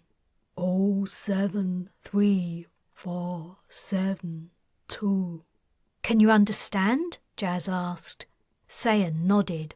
"Wait a minute." She listened some more, and Ariel repeated herself twice. "Okay, Ariel, I've got it now," she said. But the woman didn't seem to hear her because she continued to repeat the numbers. "What's she saying?" asked Osmond. "I don't know. It's a set of 10 numbers. Could it be a key lock or a code? Do underworlders use encryption codes?" "Not that I've ever heard of," said Osmond. 10 numbers. What if it's just a phone number?" "A phone number? Of course, it might be just that." Could you call it for us? I've got an interface in the cab of the truck. It's untraceable. Come with me. Sayan followed the Martian to his vehicle and climbed inside. She spoke the number into the interface and a call went through, but it was a long time before the callee picked up. A middle-aged man's face, wearing a suspicious expression, appeared on the screen. Hello? Who is this? Hi, Sayan said. You don't know me, but please don't hang up. Why can't I see your face? If you're selling... I'm not selling anything. I got your number from someone who's in need of help. She's saying this number over and over again. I think she wants me to call you. The man's expression changed from suspicion to annoyance. I'm sorry. I think maybe you have a wrong number. Anyone I know who's in need of help would go to the... He paused, and a look of recognition began to dawn on his face. Who is this person? Her name's Ariel, and she's very, very badly hurt. Ariel, breathed the man. After all this time. Where are you calling from? I'll be right there. Osmond gave the man the address. He frowned as he took it and seemed to momentarily reconsider his decision, but before he hung up, he said he would be there in 20 minutes. When they got back inside, Jas had cleaned all the invisibility spray from Ariel, and at the sight of her, Sayan nearly collapsed. A deep laser wound ran across both her thighs, halfway to her knees. The muscle was visible, and Sayan thought she could even see bone. Her arms were also a mess. Unable to walk, Ariel must have dragged herself all the way from the security HQ. She bore dark red scabs from her elbows to her wrists. Jas was dripping water into her mouth, but some was running out unswallowed as Ariel continued to mouth the phone number over and over again. She made it all this way, said Ariel. Why didn't she come back to us? I guess she couldn't make it any farther, Jas said. Not even a few more streets. She must have seen the safe house, dragged herself inside, and collapsed. How long has she been lying there? Sayan asked. Or why didn't we come here earlier? If only we'd left last night. We're here now. We found her, and she's safe. Did someone answer your call? Yes. I think it was an old friend from when she was a doctor. He said he's coming over. She used to be a doctor? Jas asked. I never knew, but it makes sense. Sayan knelt by the sofa and looked more closely at Ariel's thighs. They were a mess, and at close range Sayan detected a putrid, rotting odour. The wounds were going bad. Sayan prayed she was right in guessing the man she'd called was a surgeon, and that, somehow, he could save Ariel's legs. Then it hit her. What are we doing? She said. This is crazy. Ariel could die. Nothing's worth that. I'm gonna call an ambulance. She went to return to Osmond's truck, but found her way barred by the man's large frame. No, he said. Ariel wouldn't want it. You don't know that, said Sayan. I'm pretty sure she'd want to live. She tried to sidestep Osmond, but he moved to block her again. I do know that, he said gently. I've known her a long time. She would rather die than be part of a system that's caused so much pain and suffering in the world. You mean the medical system? That saved so many lives and cured so many people? Sayan asked shrilly. Ariel told me what she found out. But this is different. This is life or death. This isn't the time for a debate. I can see how deeply you care about her. We have to respect her wishes. Sayan clenched her fists and tried to hold back the hot tears that sprang unwanted to her eyes. Deep down she knew Osmond was right. In the short time she'd known Ariel, she'd made her disgust for modern health services and their obsession with human perfection very clear. But Sayan felt so helpless. She couldn't bear to stand by and watch Ariel pass away. There was a quiet knock at the front door. Osmond moved aside and Sayan ran to open it. The man she had called was waiting, a black case in his hand. He glanced from side to side before entering. The sight of Ariel made him pause, as if he didn't recognize her at first. He shook his head and went to her side. "My dear friend, whatever's happened to you?" he asked. Opening his case, he said without looking round, "I need one person to assist me. The rest of you, out." "I'll help," blurted Sayan, and she sprang to the man's side. Chapter 11. 3 days had passed, and they had 3 days still to go before the shipment of shadow scanners from the Transgalactic Council arrived. They'd found dried food stored in the safe house to keep them going. Jas was in the backyard. Once a lawn must have grown here, but now the area was a mess of weeds and trash blown in from the street. The sun was hot and the air humid. She sat alone on an old swing seat on the porch, leaning against the decayed wooden slats which were coated in ancient flaking paint. The mysterious man Sayan had called had just delivered the news that, after several dicey moments, it looked like Ariel would live. The man never gave his name, and whenever he turned up, he spent most of his time with his patient. They had turned the living room into a bedroom, as the man had advised, saying he didn't want to risk even moving Ariel to another room. The underworld leader's wounds were free of infection at last and on the mend, and she was able to eat and drink normally. He'd said she needed surgery to walk again, but so far she'd refused all mention of such treatment. Try as she might, Jas couldn't understand why anyone in their right mind would rather be paraplegic than undergo restorative surgery. But that was Ariel's choice, she decided, and ceased worrying about it. She had to plan their next course of action. But the gentle rocking of the seat and the heat of the day were sending her into a doze. They no longer had to concern themselves with finding Ariel, which meant they no longer had to go through with Osmond's plan of storming the security HQ. They could focus instead on stealing one of the shadow scanners. But the spaceport where the scanners were arriving was a state away, and they had to make their attempt when it was dark. They would have to spend a night on the road on their way there, she calculated.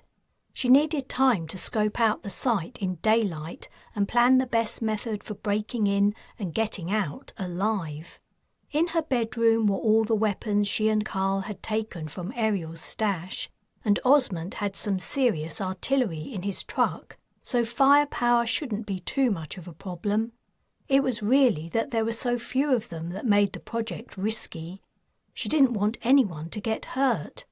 If only she had 10 or 15 deep space defense units, she would feel much more confident. The back door opened with a squeak of rusty hinges and Makey came out. He no longer wore a dressing over the wound on his neck. It was healing nicely, and a shiny pink scar was forming. Jas got the impression the kid was rather proud of it. "Hey, Jas," he said.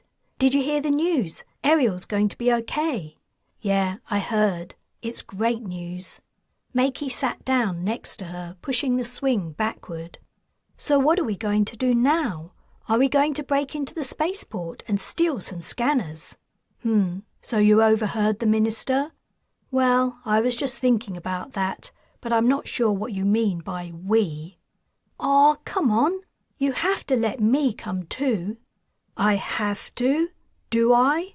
Makey groaned. He jumped to his feet, performed a mock salute and said, "Permission to come too, Ma'am." Jas laughed.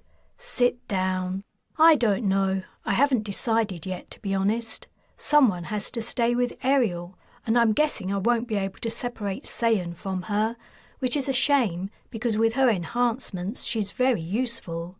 But that means only you, Carl, and Osmond will be there. That isn't enough. You need me." The kid was right. Though she hated the thought of taking someone so young into such a dangerous situation, they would need everyone they could get. And Makey seemed to have learned his lesson since Antarctica. She didn't think he would disobey another order so lightly again. "Well," she said, and Makey's expression brightened. "We'll see." His expression fell. "How about I give you some training, and if you do well enough, you can come." "That sounds great!" he exclaimed. "Can we start right now?" "Not yet," Jas replied. "We'll wait until the sun swings around into the yard. It'll make the laser beams less easy to see from a distance. You showed you were a good shot when you and Carl saved my life on Dawn, but some target practice never hurts. For now, go to your room and do the exercises I showed you to build up your core strength. I'll call you when it's time." Makey didn't need telling twice. He was gone in a moment. Carl caught the door as it swung behind the kid and closed it. He took Makey's place next to Jas and spread his arms along the back of the seat. Neither said anything, but the silence between them felt comfortable. After a little while, Carl said, "I was talking to Osmond about his farm. Sounds like a great place. They grow all kinds of crops down there. Keep goats and pigs too. Got a good setup." Carl seemed to be leading up to something, and Jas wondered what it was. Was he planning on going there when this business with the shadows was over? "Seems like a nice guy," Carl went on. He was on the edge about something. Jas could tell from the way his accent had gotten stronger. She liked the sound of his Australian drawl. It gave her a warm feeling. "Osmond," she said, "I was suspicious of him at first, but I think you're right. He's okay." "I suppose you and he got along pretty well. With him being another Martian, I mean." They had both been looking out into the view from the backyard, which was of a derelict building site that had been abandoned, leaving only the foundation. At Carl's sentence, however, Jas turned to look at him. He continued to gaze steadily out and wouldn't meet her eyes. "Oh, Carl, don't be an idiot." He finally looked at her. "What do you mean?" "I like Osmond, but not like that." She sighed. "The last time I got close to someone, I ended up bashing in his shadow's head with a rock. Even if I did want something more with Osmond, which I don't, this isn't the right time. A lot of people are going to lose the ones they love before this is all over. It doesn't make a lot of sense to open ourselves up to more hurt." "Yeah, I suppose you're right." Jas returned her gaze to the distance, and another silence fell. The sun's beams crept slowly into the yard, lighting up the weeds and the insects that flew and danced among them. After a little while, Jas leaned her head against Carl's shoulder, and he wrapped his arm around her. They stayed in that position, neither saying a word, until Makey burst out of the house, asking breathlessly if it was time for target practice yet. Chapter 12. The next day, as Jas was teaching Makey some hand-to-hand fighting techniques, murmuring voices came from Ariel's room, growing louder. Soon, shouting could be heard. Ariel was arguing with her doctor friend. "For Christ's sake, see sense, woman," shouted the man. "You are always stubborn, but this is ridiculous." Ariel retorted, "Just forget it, okay? You'd never understand." "And what's that supposed to mean?" "I said forget it." "Forget it? Do you know the cabs won't even come down this street? They stop at the end, and I have to walk the rest of the way, risking life and limb at the hands of your underworld thugs." "Hey," exclaimed Ariel, "don't talk about my friends that way." "Did your friends save your life?" Are your friends offering to operate on you and give you back the ability to walk? When I heard you were in trouble, I hadn't seen you for 20 years. I didn't know if you were alive or dead, but I came. I came because I was told you needed me, but apparently not. Apparently I'm not one of your friends. That's it, Ariel. It's over. I suggest you forget my number, because the next time I receive an anonymous call, I won't be answering it. Loud footsteps rang from the hallway, and the house resounded as the front door slammed shut. Makey was lying on the floor where Jas had thrown him. He raised himself up on his elbows. "I don't think he'll be back." "No, I don't think so either," Jas agreed. "But Ariel sounds a lot better. I'll go in and see her later. Come on, get up. Now you work the same move on me." Makey stood and waited for Jas to run at him. When she did, he grappled her and hooked his foot behind her ankle. She landed on her back. "Well done," she told him from the floor. "That should work on someone taller than you who has some momentum going. You can use that to unbalance them and—" Sayan flung the door open and marched in. She threw herself into a chair and crossed her arms. "Oh, sorry," she said when she noticed Jas and Makey. "You carry on. I just had to get away from Ariel. She's driving me insane. I've tried everything I can think of to get her to change her mind, but she's adamant. She'd rather spend the rest of her life scooting around on a board with wheels than get her legs fixed. Can you believe it?" "I don't understand it either," said Jas. "But if she doesn't want the surgery, what can you do?" "But you should see her legs. They're healing up all right, but they look awful. There's hardly any tissue left where the laser hit her. It isn't only a matter of her never walking again. If she doesn't have the treatment, she's going to be in pain for the rest of her life. She doesn't say anything, but she's in constant, severe pain all the time already. You can see it in her face. I think she hardly sleeps at night because of it. Osmond's been doping her up with kratom, but I don't think it's enough. Who would choose to live like that?" "Most of the Dawntowners would," said Makey. "The older ones, anyway. The first-generation colonists. They were almost all like that. I never really understood it either, but Ariel's way of thinking isn't that unusual to me." Sayan shook her head sadly. "I just don't get it." "Me neither," Jas said. "But don't forget she grew up in a different time from us. That seems to have something to do with it. Today's generation of underworlders don't seem to hold the same strong opinions about global control through technology. They seem to be mostly naturals who can't get jobs, or addicts. I think the old Green Earthers developed their ideas when the world was changing rapidly, and people had to decide whether or not to continue with technological development. People like Ariel only see the bad that technology brought with it." Sayan sighed. "She's told me what happened that opened her eyes to the things she hates about the world today, and it was terrible. But I still don't understand. If she allows her friend to operate, it doesn't make her a participant in the way our societies run. It doesn't mean she's doing those things herself." "For some people," Makey said, "it's the same thing. My Da thinks he's tainted if he touches anything unnatural, as he puts it. He has to go and wash himself afterward. It's strange, but it's the way he thinks." Osmond came into the room. "Ariel's asking for you, Sayan." She got up to leave. "Wait a minute," Jas said. "We're setting off tomorrow. Are you coming, or do you want to stay here? We can't take the minister with us. We need someone to guard her for another few days. And Ariel—" Her expression sad, Sayan said, "I can't leave her. Not yet." She went out. "We need to talk," Jas said to Osmond. "Are you still on board with helping us steal a shadow scanner?" "Yes, I am." He rubbed his hands together. It's been a while since I did anything downright criminal.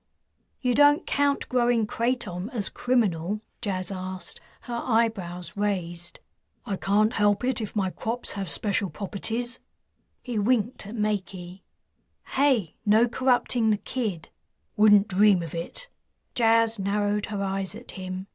So, let's figure out our route and what we need to take. I've got the route figured out already.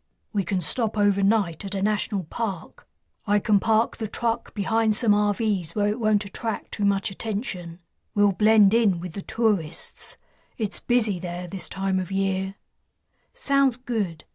We'll have to leave some weapons here for Sayan. She'll be by herself with an invalid and a hostage to protect. I wouldn't put it past Durfee and his clan to figure out where we are. I don't like leaving her. We have plenty of guns, said Osmond. Once we're inside the cargo warehouse, there shouldn't be much need for fighting. The guards will be on the perimeter. My truck will get us through that. Smash, grab, and run. He grinned. Like the old days. Chapter 13. They came from across the abandoned building site in the early hours of the morning. Jas was asleep. She had tied Bathsheba to the other bed in the room. She hadn't liked doing it. Over the days that the minister had been living with them, Jas had grown accustomed to her. She didn't think she was a bad person, just misguided and out of touch, and perhaps too sure of herself. Jas believed she genuinely hadn't known the shadows had infiltrated Earth to the extent they had. As she fell asleep, Jas had been looking forward to the day they could let the older woman go. The first she heard of the underworlders' attack was the tinkle of glass breaking. As her eyes flicked open, she reached for the blaster next to her bed. Her waking brain tried to compute where the sound had come from. It seemed to have been from the kitchen, which was below Jas's room. Carl and Makey shared the bedroom next door. Osmond had his own room at the front of the house, and Sayan and Ariel were in the living room. Jas was already up and moving toward the door. The sound of someone breaking a window hadn't woken the minister. She lay on her back on top of her covers, wearing the same caftan she'd worn when she'd been kidnapped. Jas contemplated untying her for her own safety, but decided against it. She was safer exactly where she was. If she ran off into the underworld territory at that hour of the night, she wouldn't last 5 minutes. It had to be Durfee's gang. But were they here for Bathsheba, or had someone discovered that Ariel was here? Had Durfee come to assassinate the underworld leader so he could take her place? Jas's stomach tightened. Ariel was entirely unable to defend herself, and Sayan was unarmed. As she left the room, the door on her right opened. Carl emerged, Makey followed. They'd been woken by the noise too. "Wake Osmond," Jas told Makey in an undertone. On bare feet she went downstairs, her gun at the ready, Carl behind her. All was dark. No streetlights were working, and the night was cloudy. She paused at the bottom stair, peering into the velvet blackness. She held her breath. Was someone in the hallway already, watching her? A slow creak came from the kitchen door. She was thankful for the rusty hinges. She lifted her weapon to fire, but she hesitated. What if it wasn't an underworlder, but Sayan, who had gone to the kitchen for a drink of water in the night? What if the sound she'd heard had been Sayan dropping a glass? But the door to the living room began to open, and Jas knew where Sayan was. She fired at the dark figure emerging from the kitchen. There was a scream, followed by shouting. The form Jas had shot thumped to the floor. Scuffling and the sound of furniture being overturned was loud in the house. The living room door had closed at the first shot. Jas kept her gun trained on the kitchen, but no one else emerged. She glanced up at Carl, who was on the steps above her, also waiting for the next move from the underworlders. She was blinded by something on her left. A laser beam had shot right through the front door, narrowly missing her head. Her retinas burned, and she could see nothing but a red glow. "I'm blinded," she gasped to Carl. The hiss of his weapon told her he'd fired back through the door. He pushed her to one side. "Get upstairs," he said. "Check on the minister. Osmond's here."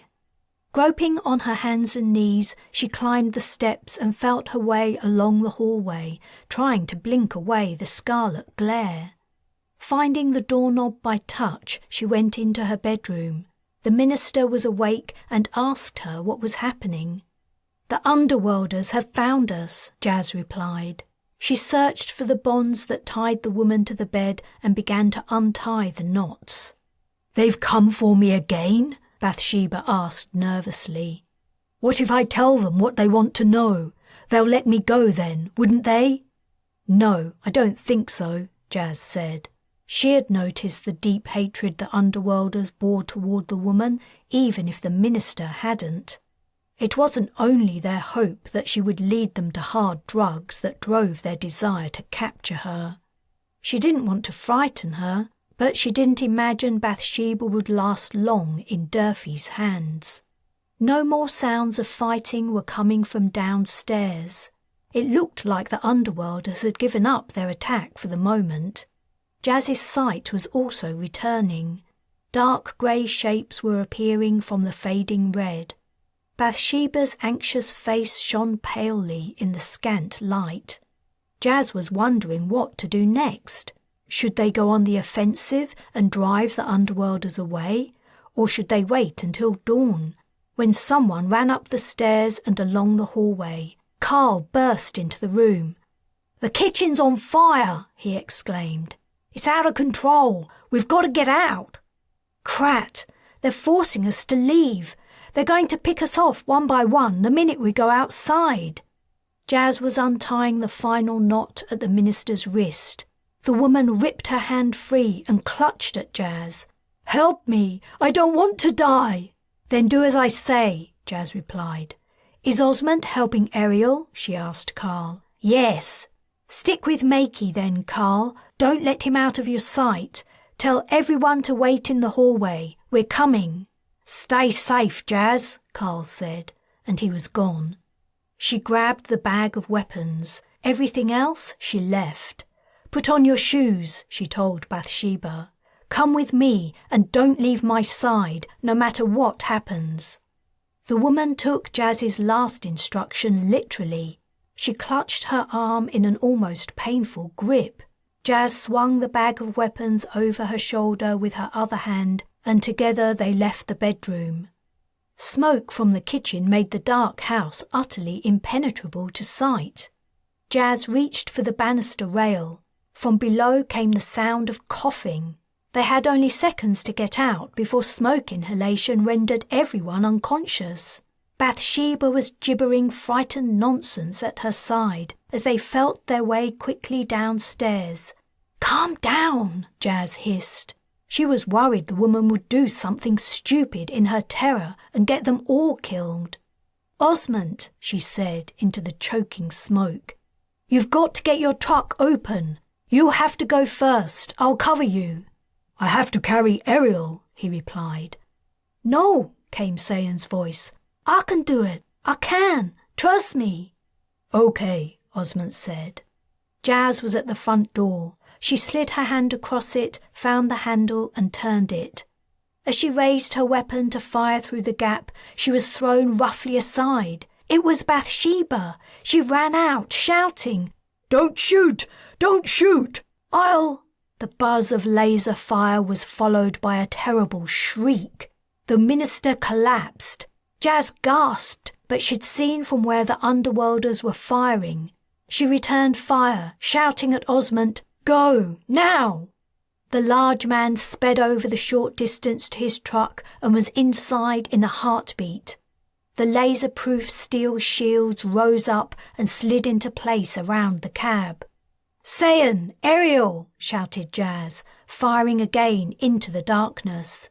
Sayan ran low across the front yard, carrying the crippled woman over her shoulder in a fireman's lift. "Carl, fire at that alleyway. I'll take this side. Let's go." Jas, Makey and Carl raced to Osmond's truck. On the way, Jas glimpsed Bathsheba. She was on her back, her stomach and chest open, burned and bleeding, her eyes flickering closed. Then the image was gone. Arms were pulling Jas into Osmond's cab. The engine was already running. The door was slammed shut, and they were driving into the night. Chapter 14. Carl leaned an arm on the open window of the truck and watched the countryside speed past. Though the cab was large, it wasn't meant to hold 6 people, and he was hot, cramped and uncomfortable. Ariel was lying in the narrow space at the back, but everyone else was crammed in the long bucket seat in the front. It didn't help that the air conditioning seemed to have given out under the strain of trying to cool 6 bodies. Only the breeze pouring in the window gave some relief. "How long now?" Carl asked Osmond, and immediately regretted it. He sounded like a whiny kid. The fact was, as well as the confined conditions bothering him, he hated it when someone else was driving. "Couple more hours," came the reply. Carl couldn't wait to arrive at the national park that was to be their halfway stop on the way to the spaceport. He was sure that others felt the same. The general mood was very low. Jas was deeply cut up about the death of the minister, Carl could tell. He didn't think she should blame herself so much. If the woman hadn't been trying to brush the problem of the shadows under the carpet, she and a lot more people would still be alive. Sayan had a line between her eyes that never seemed to go away. She was worrying about Ariel, no doubt. The underworlder wasn't really well enough to be moved. Osmond was concentrating on the road. Makey was the only one who seemed relatively cheerful. They'd been driving through flat farmland for hours, but the mountains that had been far distant were drawing close, and the fields had given way to sparse woods. The air outside grew cooler as dusk drew on, and they drove into the shadow of the trees. Slowly, the road began to slope upward. "Can we stop for some water?" Sayan asked Osmond. "Sure, there's a camping store along here somewhere, if I remember right. We can have a rest stop and stock up. We'll need sleeping bags. Gets cold up in the mountains at night." "We can't pay for anything," said Jas. "Ariel's crew stole our cred chips, but we couldn't use them anyway. The shadows know that we know about them.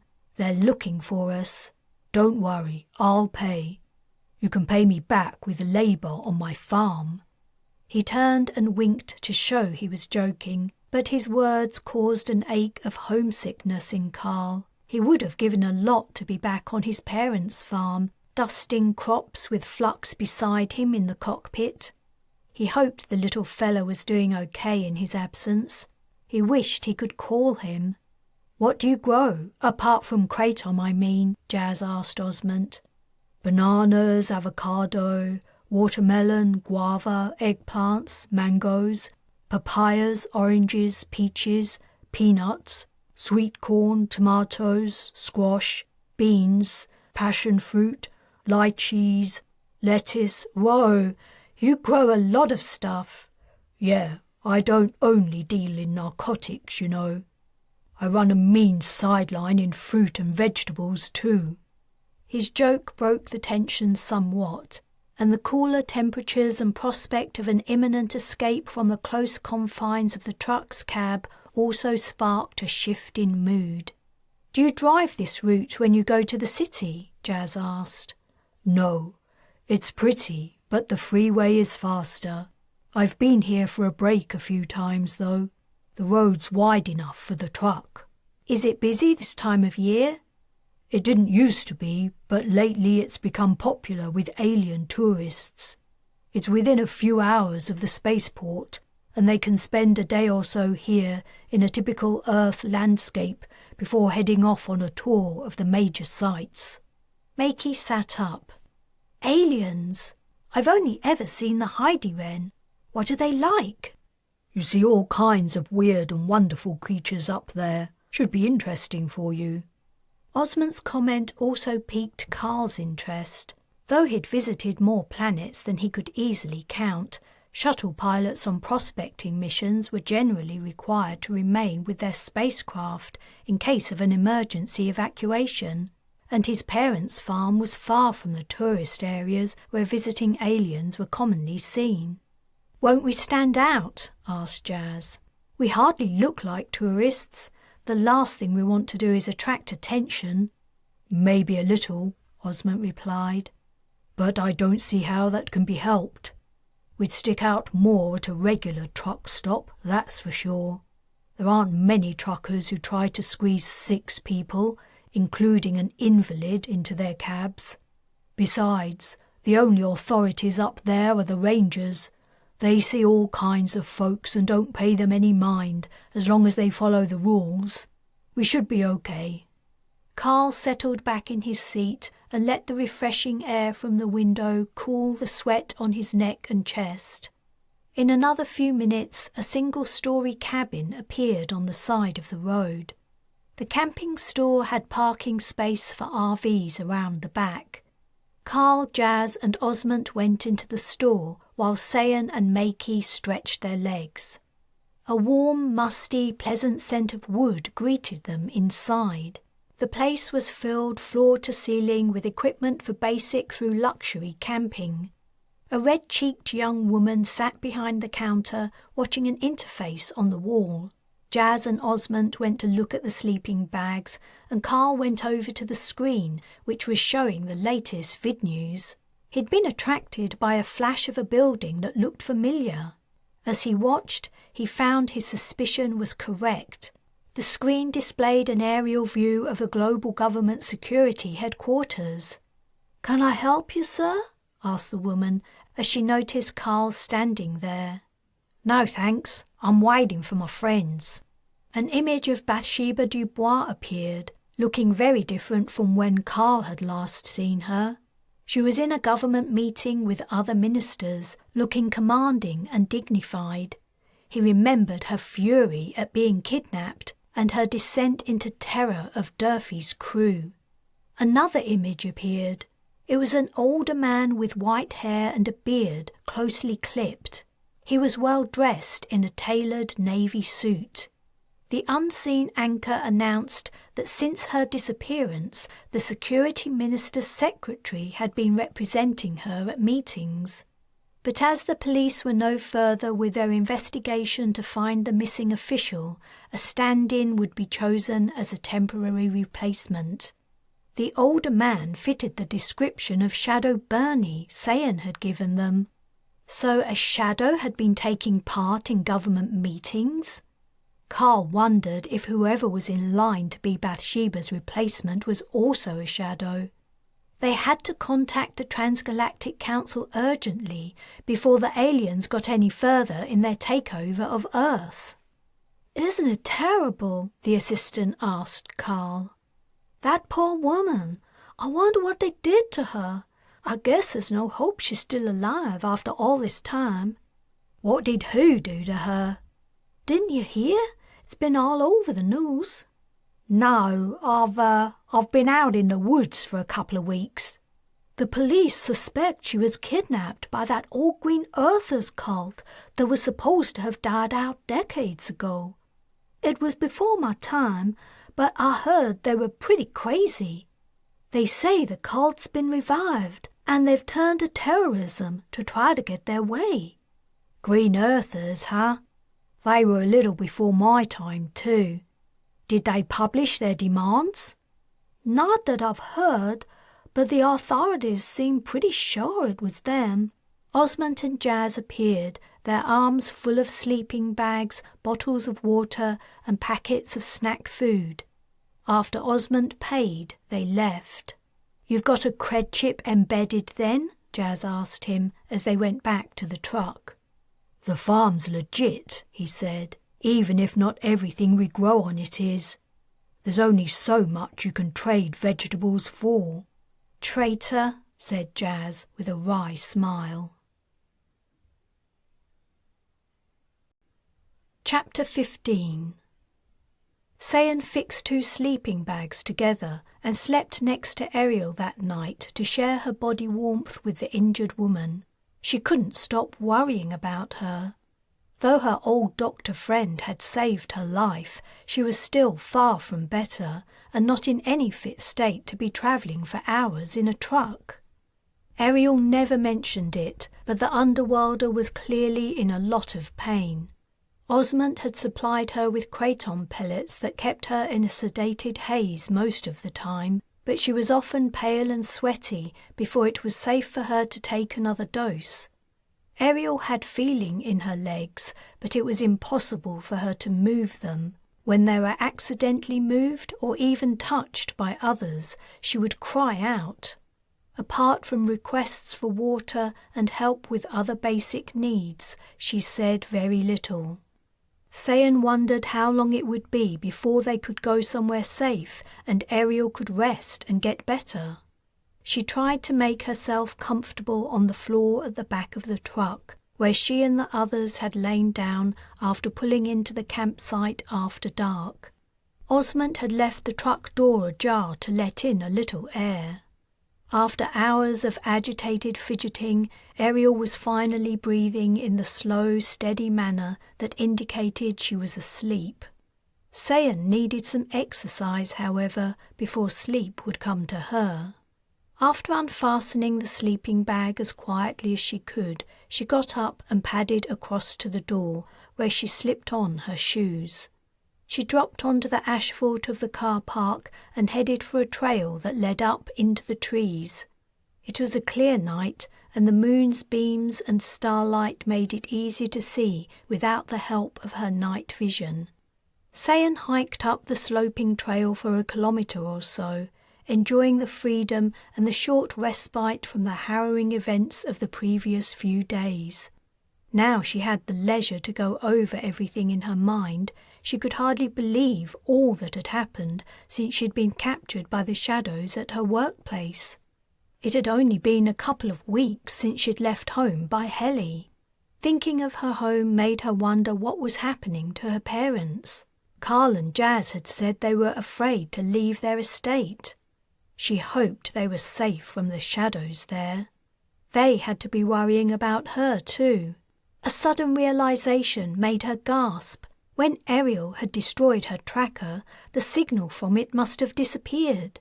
Did her parents think she was dead? Her eyes filled with tears. She'd never wanted to upset them or make them worry about her. She wished there was a way she could get a message to them to let them know she was okay, but she couldn't think of a method that wouldn't put either her or them in danger.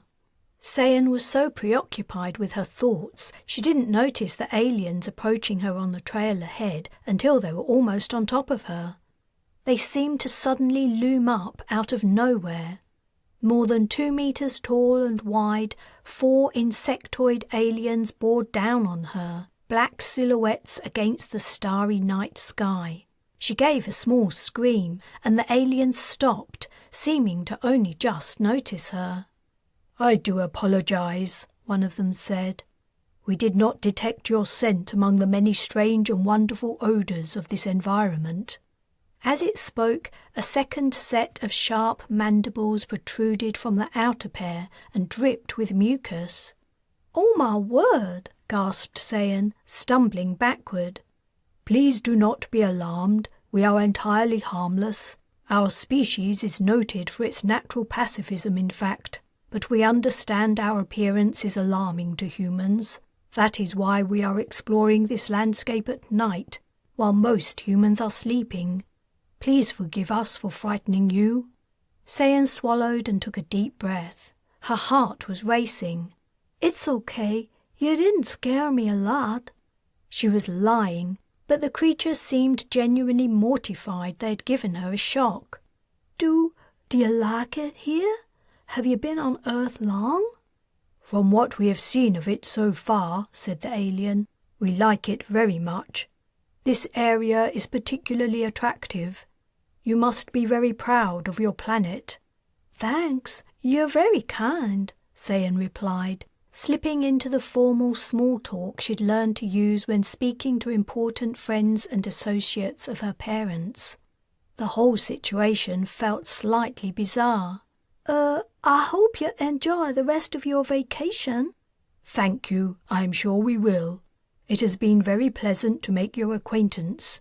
Likewise, Sayan said. Well, I guess I'll be going. We hope you enjoy your walk, said the alien. Thank you. I'm sure I shall.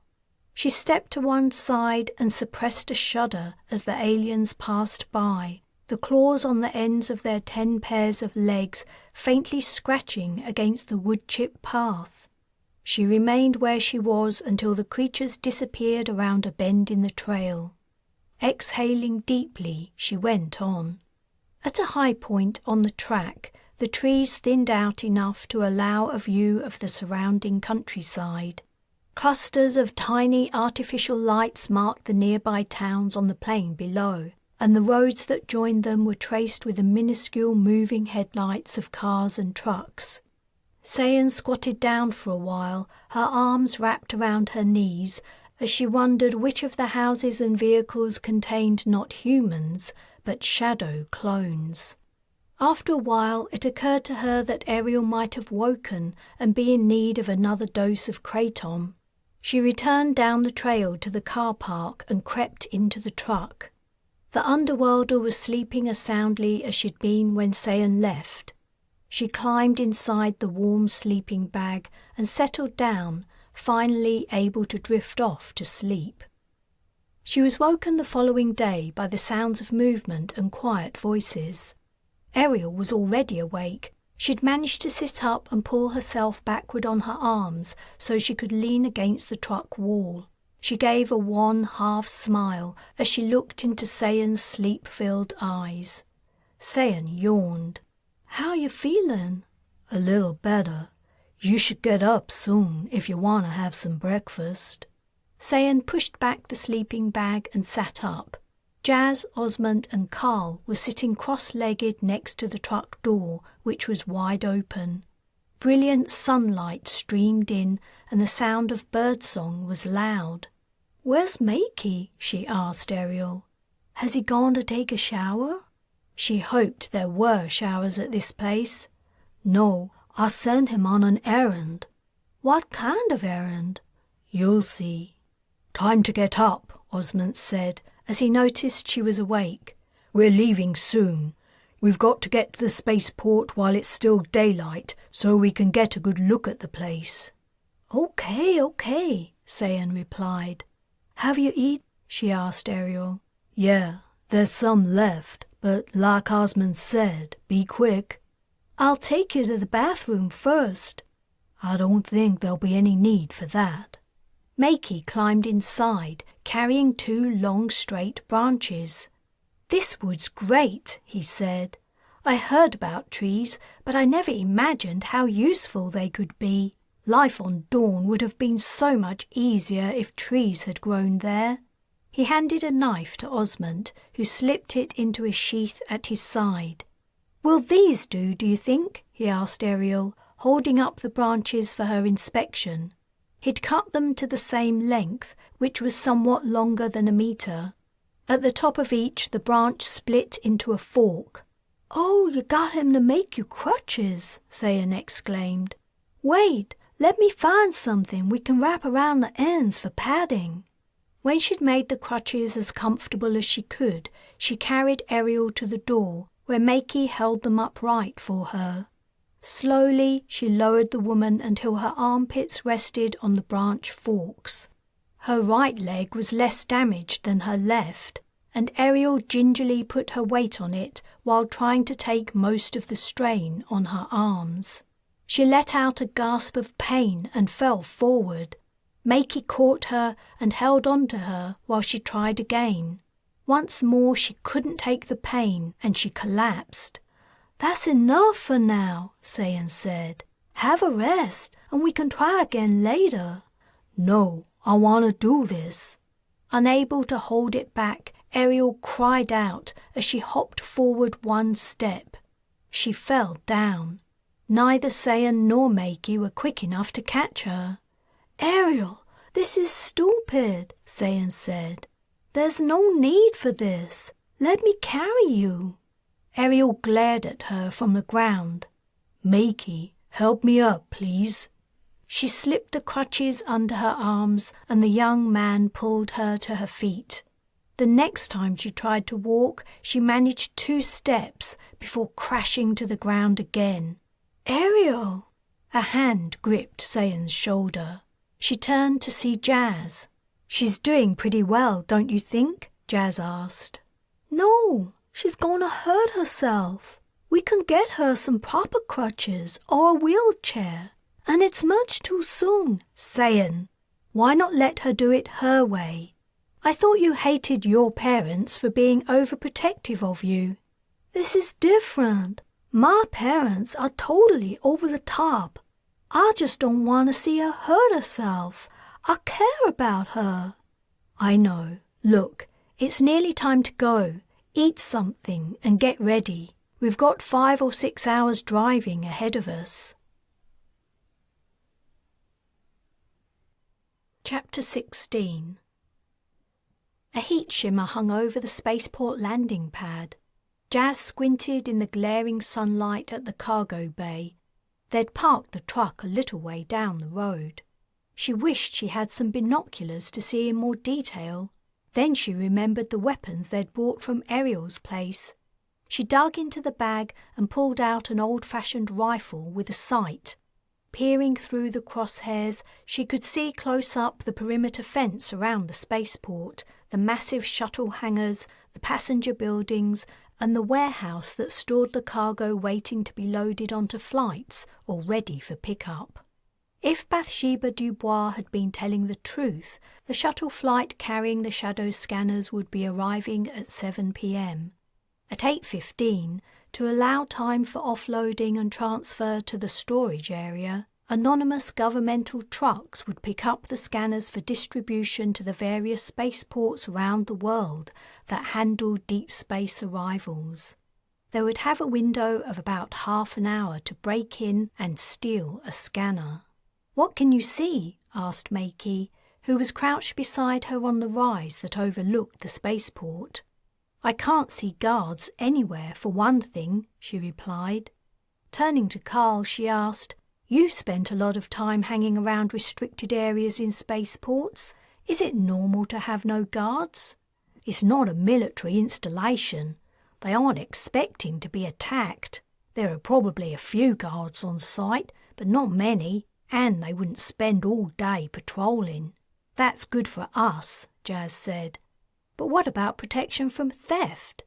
There have to be some valuable shipments that pass through?" Carl nodded. "The storage areas are sealed up pretty tight. Only cleared personnel can get access after retinal and voice checks. What we have to worry about are motion sensors. While the spaceport's in operation, they're turned off because the workers are constantly moving cargo in and out of storage. But overnight the motion sensors are activated. They're trigger alarms, and they'll shoot whatever moving object they detect." "Crat," Jas said. "But if we break in while the place is open, these sensors won't be activated, will they?" Makey asked. "Not right away," said Carl. "But the minute they realise what's happening, you can be sure as hell that system will be the first thing they reach for. Which means we've got to be fast. As soon as we're sure the scanners are inside the warehouse, we should break in, take one, and get out of there." "Do we know where in the warehouse they'll put the scanners?" Makey asked. Jas gazed through the crosshairs again at the huge spaceport. "Nope." It was 7:45. The shuttle carrying the scanners had arrived, and Jas had observed its cargo being unloaded and moved toward the warehouse. They returned to the truck.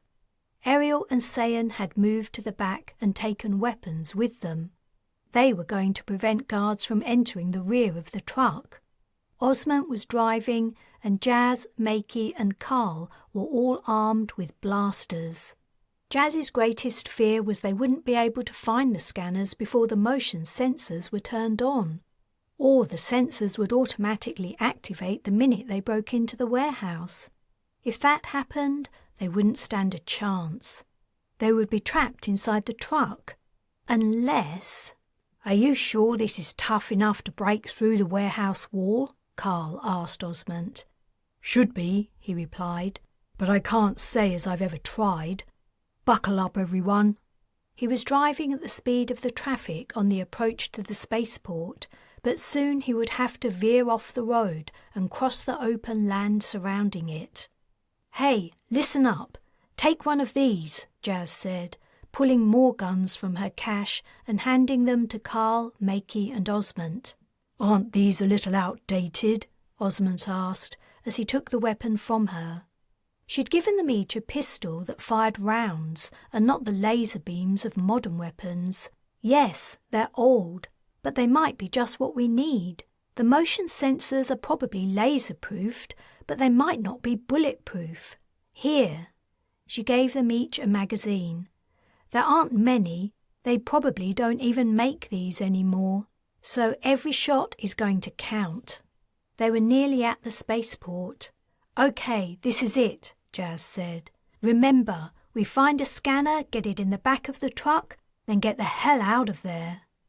The truck swerved and began to judder as Osmond left the road, went down a bank and across rough dirt and rocks. They were about a minute from the spaceport. Jas wondered if anyone had noticed them yet. They were 30 seconds away. The perimeter fence and the corrugated metal wall of the warehouse were rushing up toward them. Osmond pressed a switch, and steel walls flew up around the cab and slotted into place, leaving only a narrow slit in front of the driver.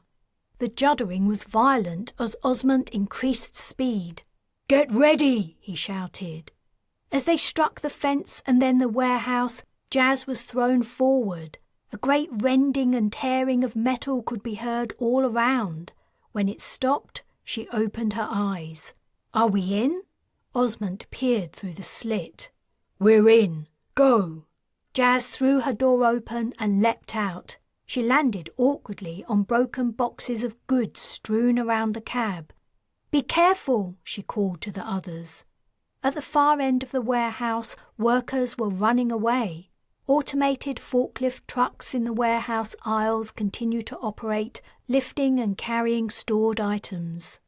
Only the cab of the truck had made it through the wall. If they were going to load up a scanner, they needed access to the rear doors. "Osmond," Jas called, "you've got to pull the whole truck in." Carl and Makey were setting off on the search for the scanner. As Jas joined them, the truck engine revved and the warehouse was filled with a deafening noise as Osmond destroyed more of its wall and knocked down a massive shelf of goods to bring the rear of the truck inside. Where were the scanners? They probably had only seconds before someone thought to activate the motion sensors. "Let's check up near the entrance," Jas said. "The scanners were only supposed to be here a little while before they were picked up." They moved down an aisle. In front of them was a forklift, trundling in their direction, a pallet of boxes balanced on its forks. Suddenly, a laser beam flashed out and the truck burst apart. The boxes fell and smashed, spilling their contents. "Crat," Jas said. She froze. Makey and Carl also stopped. "What do we do now?" Makey asked. "Wait." Jas's eyes were on the forklifts in their aisle. Another beam flashed out and hit a moving truck, and this time she saw the motion sensor that was responsible. It was on the ceiling, moving to fire again as it detected the final surviving forklift in their aisle. As the third beam shone, Jas lifted her weapon, aimed, and shot. A massive bang echoed around the warehouse, and the sensor exploded. Plastic and metal debris rained down. "Makey, you spot and take out the motion sensors. We don't have long before they run out of targets except for us. Carl, let's find this cratting scanner." They set off. Shots rang out as the kid traced the beams flashing from the ceiling. Jas and Carl ran low and kept to the sides of the aisles. Jas hoped the forklifts would attract more attention than them from the motion sensors. At the end of the warehouse, near the open doors, a couple dozen boxes shaped like large coffins were stacked. "You reckon that's them?" asked Carl, who had spotted the boxes too. "Got to be, don't you think? We'll just have to take a chance. It isn't like they would have labelled them." Another laser beam flashed out, this time low down from the warehouse entrance. Guards had arrived and spotted them. "Crat," Jas said. "I hate to do this, but—" She pulled a grenade from her jacket pocket, set it and tossed it through the doors. As it exploded, she and Carl ran toward the boxes. She grabbed the end of one and Carl grabbed the other end. They slid it off the pile, but it was so heavy they couldn't hold on to it. The box fell to the floor. "We'll have to push it," Jas said. "Quick!" They both pushed and dragged the box back toward the aisle. Right next to Jas's hand, a laser beam burnt the container. She spun around to see a guard ducking behind the door. She fired her old-fashioned propulsion weapon. The round pierced the laser-proof door and a cry sounded. They reached the relative safety of the aisle, but the box was so heavy they were only inching it along. Makey fired. The guards had entered the warehouse. If they didn't find a faster way of getting the box to the truck, the place would be swarming with them. As Jas grunted and strained, she glanced up and caught sight of a figure that gave her hope. Sayan was racing toward them. She'd left the truck and come to help. But a motion sensor detected her. Its beam caught her side and she staggered and fell. Jas shot the sensor. Sayan got up and continued toward them more slowly. When she reached them, Jas saw her left arm and back had been burned. Her face was twisted in pain. "Let's move this thing," she gasped, and she placed her right hand next to Jas's. With her help, the box slid easily along. As they made their way back to the truck, Makey fired at the guards that were trying to pursue them. Osmond also approached to lend a hand. "The truck's rear doors are open.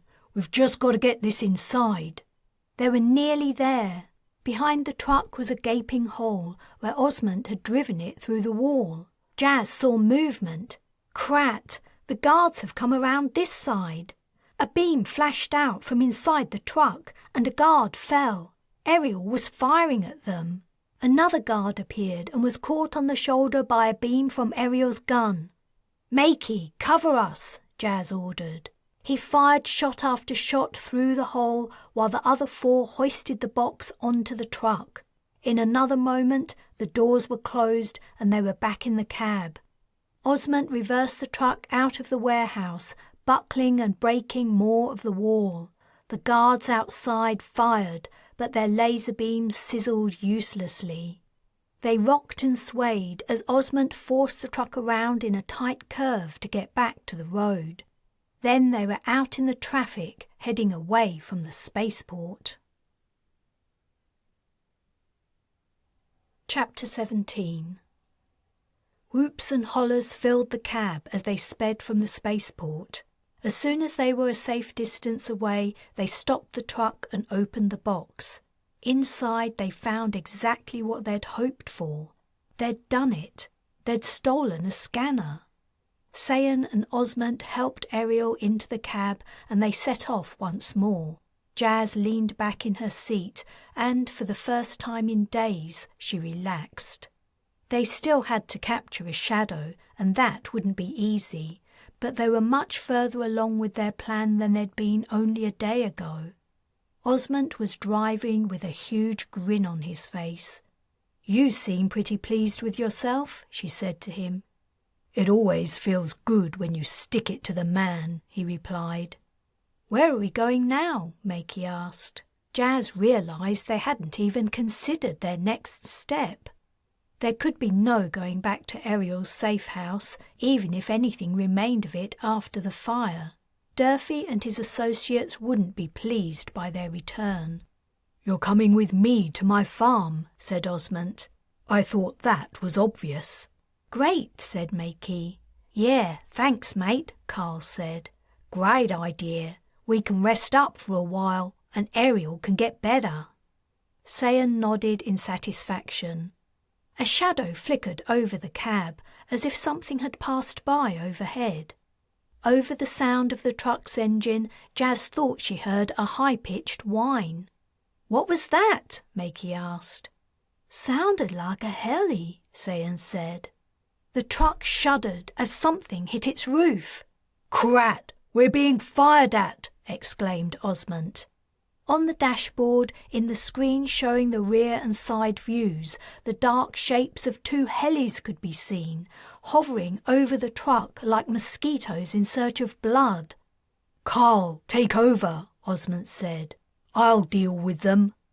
Jas remembered the false roof of the truck Osmond had told her about and the toy he had up there.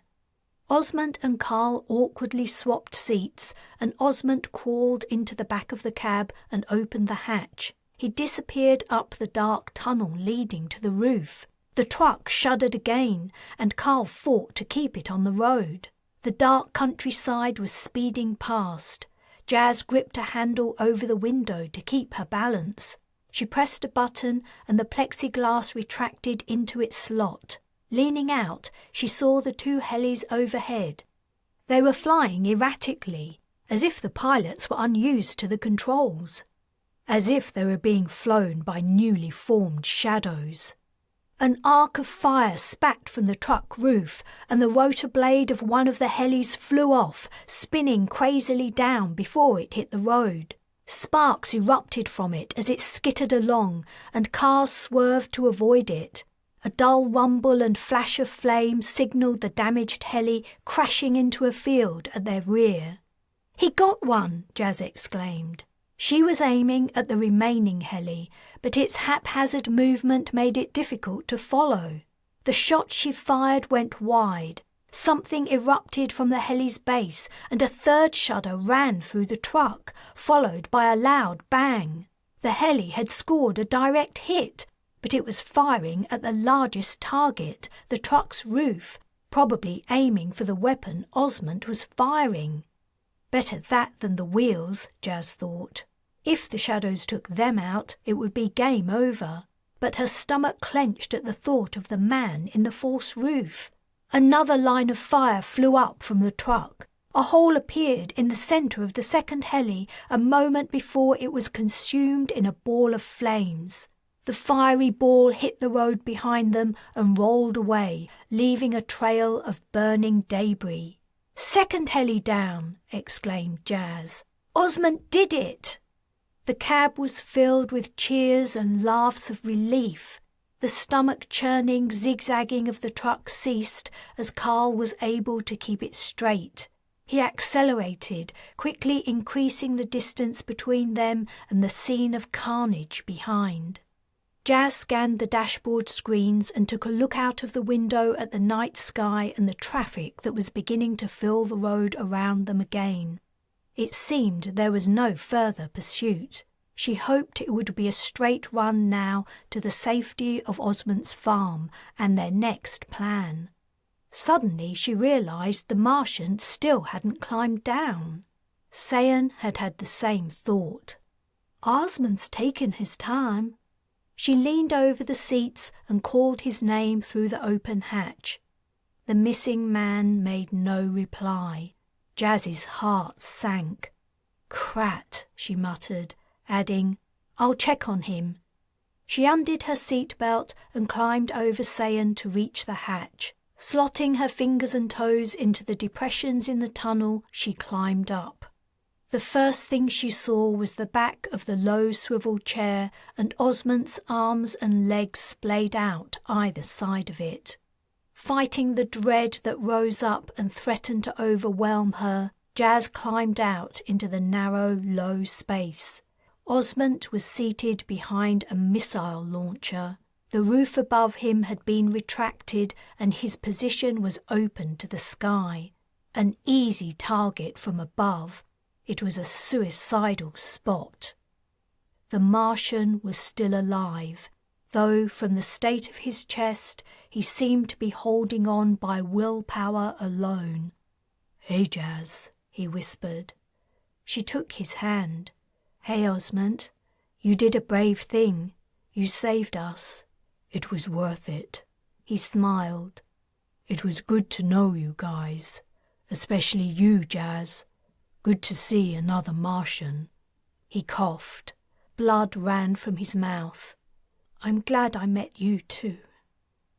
She couldn't say any more. "Fight the fight, Jas. You know what I mean." She gripped his hand tighter.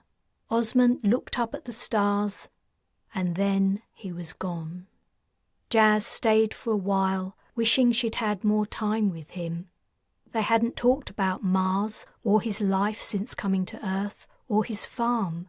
There was so much she didn't know about this man who had given his life so nobly. It was Sayan calling to her that broke her from her trance. "I'm coming," she replied. She went down the tunnel feet first and climbed out into the cab.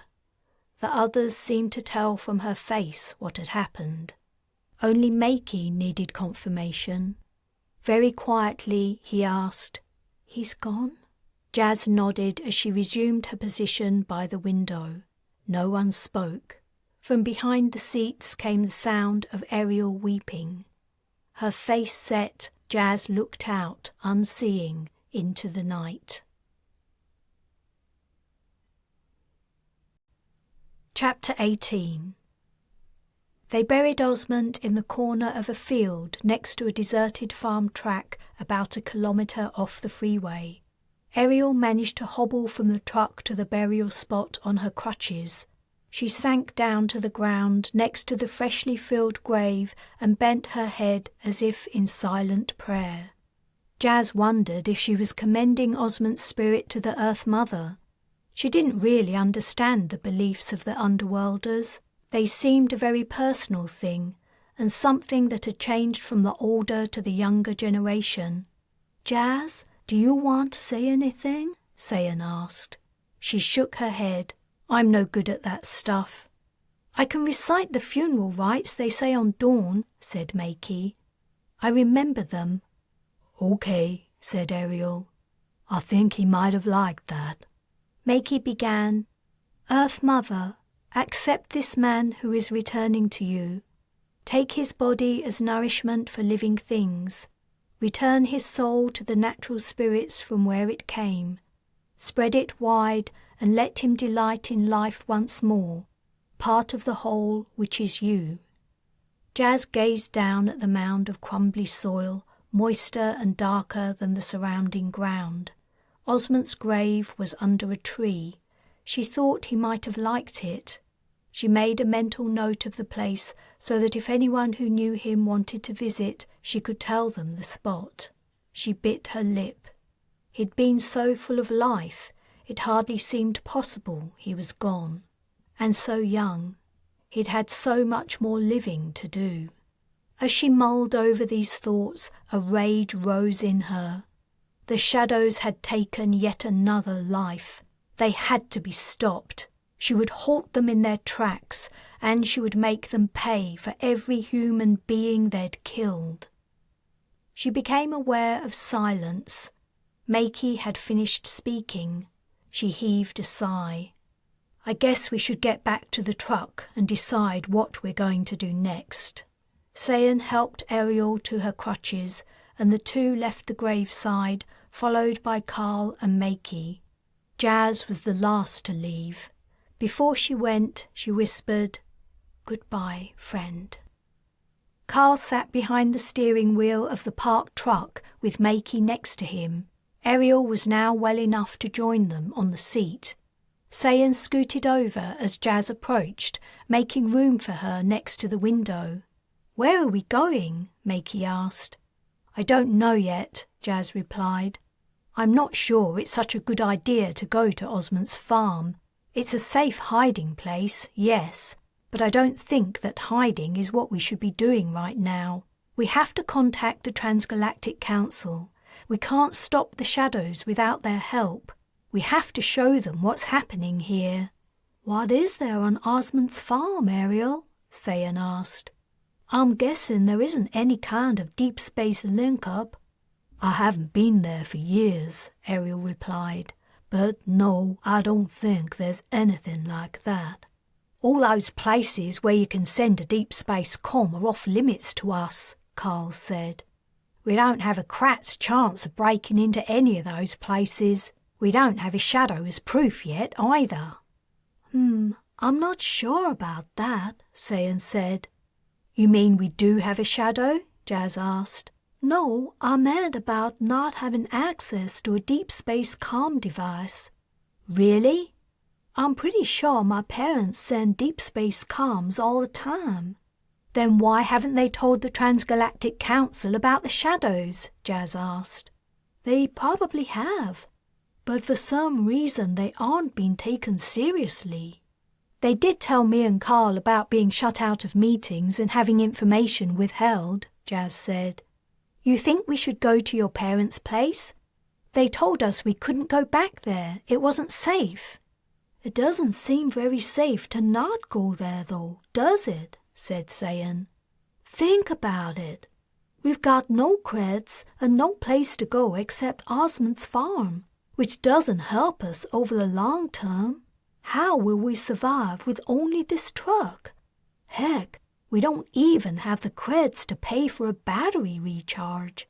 They had discussed removing Osmond's cred chip, but they didn't have the equipment for inserting it into someone's wrist, even if they'd been prepared to despoil his body, which they were not.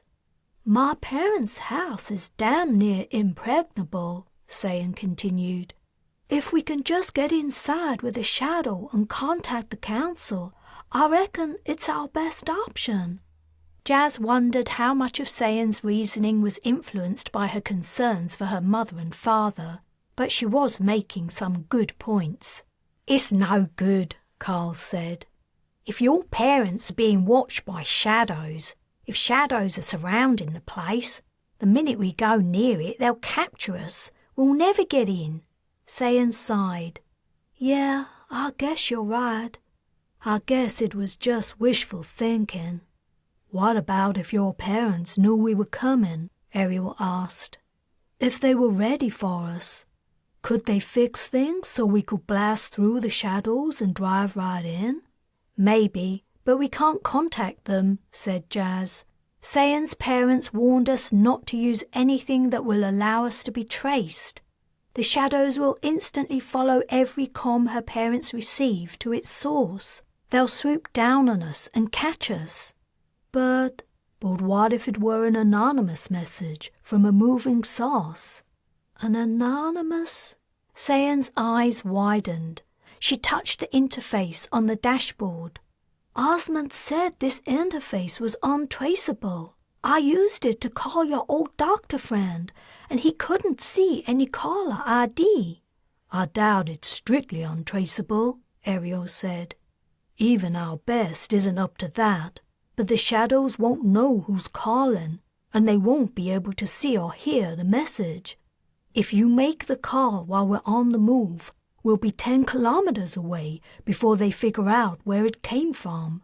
"It could work," Jas said to Sayan. "Your parents could tell us if they can get us inside their home. If they can, we don't even have to find a shadow before we get there." "Huh?" Carl said. "What good's it gonna do to turn up at Sayan's parents' place without a shadow?" "I didn't say that," Jas replied. "If they're surrounding the place, they won't be hard to find. We can grab one on the way in." Carl started up the truck. "I don't know if it'll work, but it's worth a try."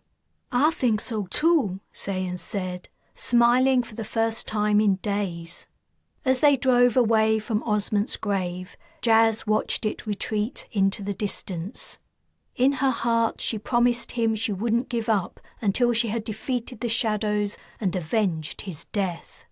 "Fight the fight," he'd said. She wondered what he'd meant. Something more than fighting the shadows. He'd dedicated his life to struggling against the global government. Jas had never thought about them as a force for evil, but it was true they were neglecting their duty to protect Earth's citizens. Had Osmond meant they should fight them too? Had he meant she should take up the Underworlders' cause, perhaps following in the footsteps of her parents? She turned to face forward. They were entering the freeway, and the open road stretched out before them. What the future held, Jas couldn't guess, but she wondered if it might somehow also lead back into her past. The end.